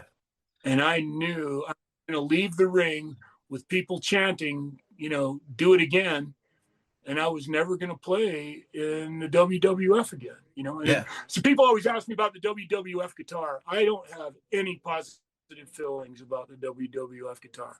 I didn't hesitate a second to get rid of that guitar. I'm the one that bought it. I'm the one that designed it. I'm the one that made it happen. I'm the one that called Hamer and did all the work to make it happen. I'm the one that had the idea. "Why don't you let me make a guitar with the WWF logo, Vince?" And he said, "Yes." And, I'm the one that did that. And so when this all went south, as you can imagine, even to this day, no one can ever play it publicly, no matter who buys it. You can't ever display it publicly because It's the WWF logo that they got sued for and lost to the World Wildlife Foundation. So they can't use the guitar. I really believe with all my heart that guitar is someplace in Vince's, archive basement someplace. he found it after I sold it in Vegas in a pawn shop or something that sent somebody out to buy it and put it away, just because he felt like it was his, Well, it was his, but the guy that played it and the guy that did it and the guy that pulled all that off was me. And had he supported me, had he listened to me, and same with Steve Miller. I always laughed. Can you imagine if Steve Miller would have, because Steve he had record companies at the time that just would not do business with him. They were so, he was so mad because they wouldn't promote his new music and shit. And when he told me no, I said, do you realize, Steve, how many markets the WWF goes into worldwide? I said, you realize that you can reintroduce yourself to probably 500 million people worldwide just by being on a WWF show? Mm-hmm. Your fucking management is dumber than a bag of hammers if they don't realize how incredible of a boost this would be to your career. Yeah, they just said it would be a career mistake on my part.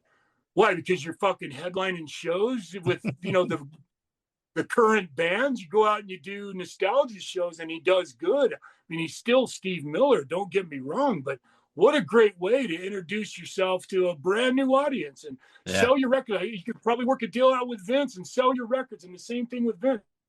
Vince had the same thing happen to him. He told me to my face, all my people with the record company say this isn't a very smart idea. I'm like, oh, good God almighty. Okay. And so, like I said, I just knew that I knew this was going to fail, and it did. It failed horribly.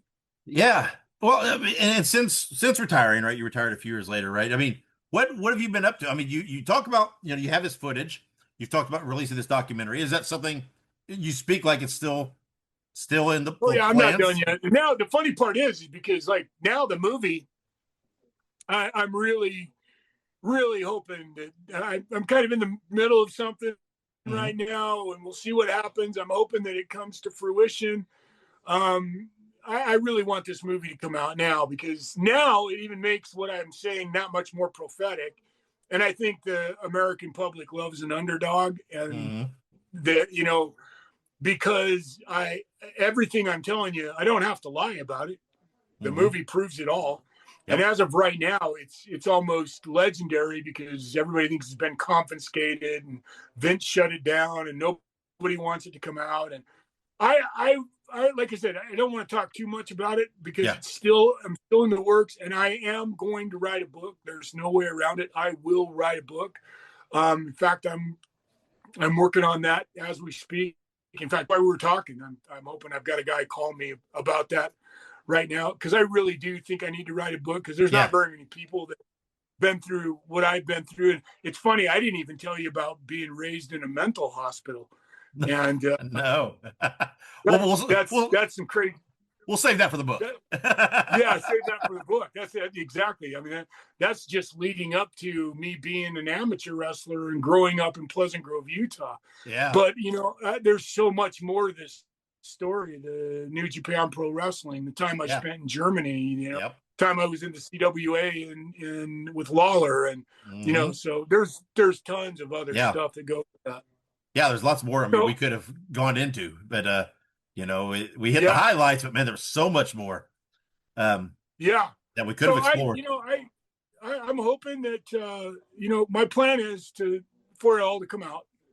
Good. Well, I was going to ask you if in the future if there'd be a potential for a book, and I'm glad to hear that. I'm a book guy. Oh, absolutely. I do. Yeah, absolutely.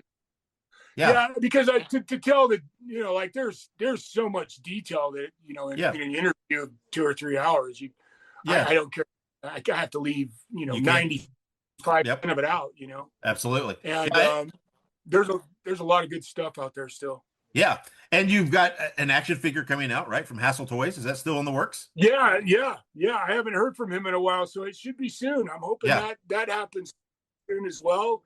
And so I'm hoping that kind of all these things will kind of drop all at once, and, we'll make that happen, so that, I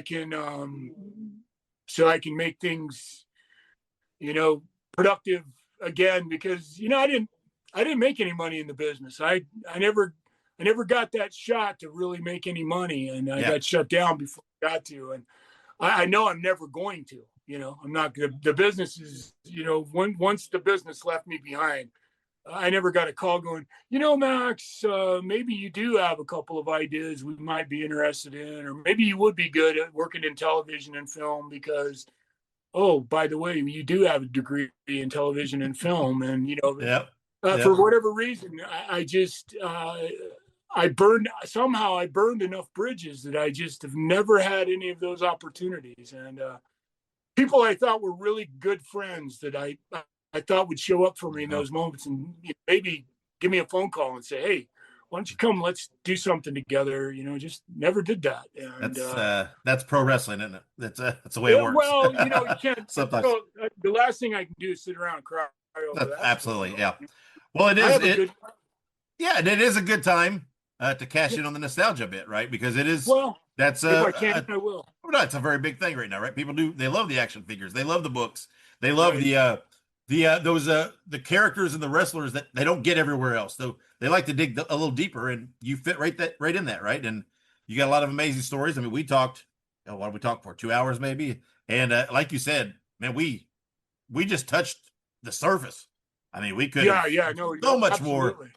I thought I was going to talk more about the Lawler years and the Germany years, and we were just going about so much other stuff. I thought, well, we got to drop a little something, but there's so much more to talk about, and I'm so glad, like you said, that you're planning to do a book, and you could really dive into all of it. And I'll come back. I would love that. If you want me back, love on that. your show, as these things start to drop, and you want to have me come back, sure. Come back. We'll talk more about whatever you want to talk about. I the love great that. thing is, because you had a great run in Memphis that I'd love to talk about. You had a great run in Germany that we just barely touched on. Yeah, those are fascinating, right? The New Japan Dojo and we just barely mentioned that. There's a lot more meat on the bones that we can talk about. So I'd love to have you back on. But we'll wrap this one. We'll save it for part 2 when sounds good. And hopefully you got some projects in the work that will give us a good reason to revisit down the road. Sounds great. And so just leave it at this though. If fans want to follow you, want to keep up on what you're doing and the potential of the book, the action figure, convention appearances, anything like that develops, what's the easiest way, the best way for them to follow you, to keep track? I'm not very good at social media, I will tell you, and I need to be. Here's a guy who got a degree in television and film, and I'm not a huge social media fan. But right now, probably the best way to keep an eye on me, and actually there's a lot of good stuff. I'm pretty proud of a lot of the stuff that I put on my YouTube channel. Okay. So if you go to the Payne Lair, that's PAYNELAIR, all one word, the Payne Lair on YouTube. I think you can find me, and there's a lot of amazing videos there. There's a couple of my songs on there. There's actually 3 of my songs on there. And there's just there's some really personal stuff on there, and then there's some amazing, like I said, there's this stuff about the Nasty Boys, about the throw of Brian. And so I talked about it a lot then, and then I also have a product I've invented that I'm going to bring out, that I'm going to introduce on that channel as well. So I'm going to pick up again on the Payne Lair, and the Payne Lair is going to be the de facto place that I really want to send everybody to. And I'm sure if there's an announcement about a book or the figures or whatever else, it will all be there. You'll post something there. Hey, you bums, we have to take a quick break. Available on all streaming platforms. It's professional wrestling's greatest, largest, privately owned wrestling library. All the classic hits, flips, slams, and pins of yesteryear are on one place. It's Ultimate Classic Wrestling. Check out the Nature Boy Ric Flair, Hulk Hogan, Mr. USA Tony Atlas, Tito Santana, Rick Martel, a who's who of professional wrestling's greatest spotlight stars ever to grace the squared circle, all in one place. Grab the best seat in the house for memories and mayhem on Ultimate Classic Wrestling.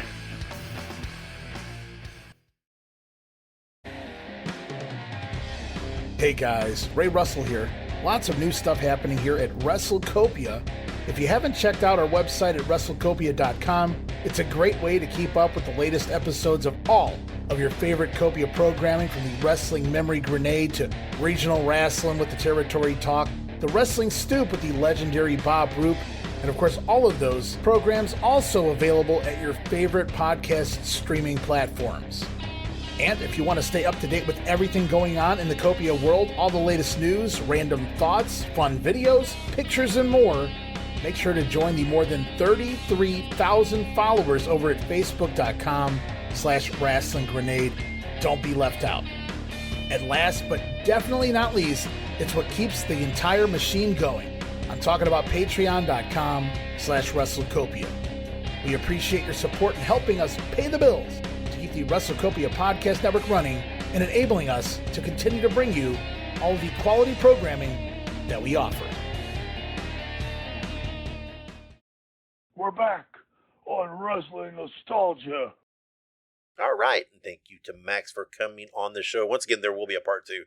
Got a lot more to talk about, and I really look forward to chatting with him. Such a fun guy to talk to, and a great friend of the show now, Maxx Payne. Make sure you follow me on social media. I'm pretty much on all the platforms. Just look up Nostalgic Dave Dynasty or at The Dave Dynasty, and you can find me. Also, be sure to subscribe to me on YouTube for lots of classic wrestling content, plus all my various podcasts are there. Go check out all the WrestleCopia network of podcasts. You can find the individual podcasts on your favorite podcast platforms, or you can visit WrestleCopia.com, and it'll work you out there. You can find everything there. Also, be sure to check out my friends at the Ultimate Classic Wrestling Library.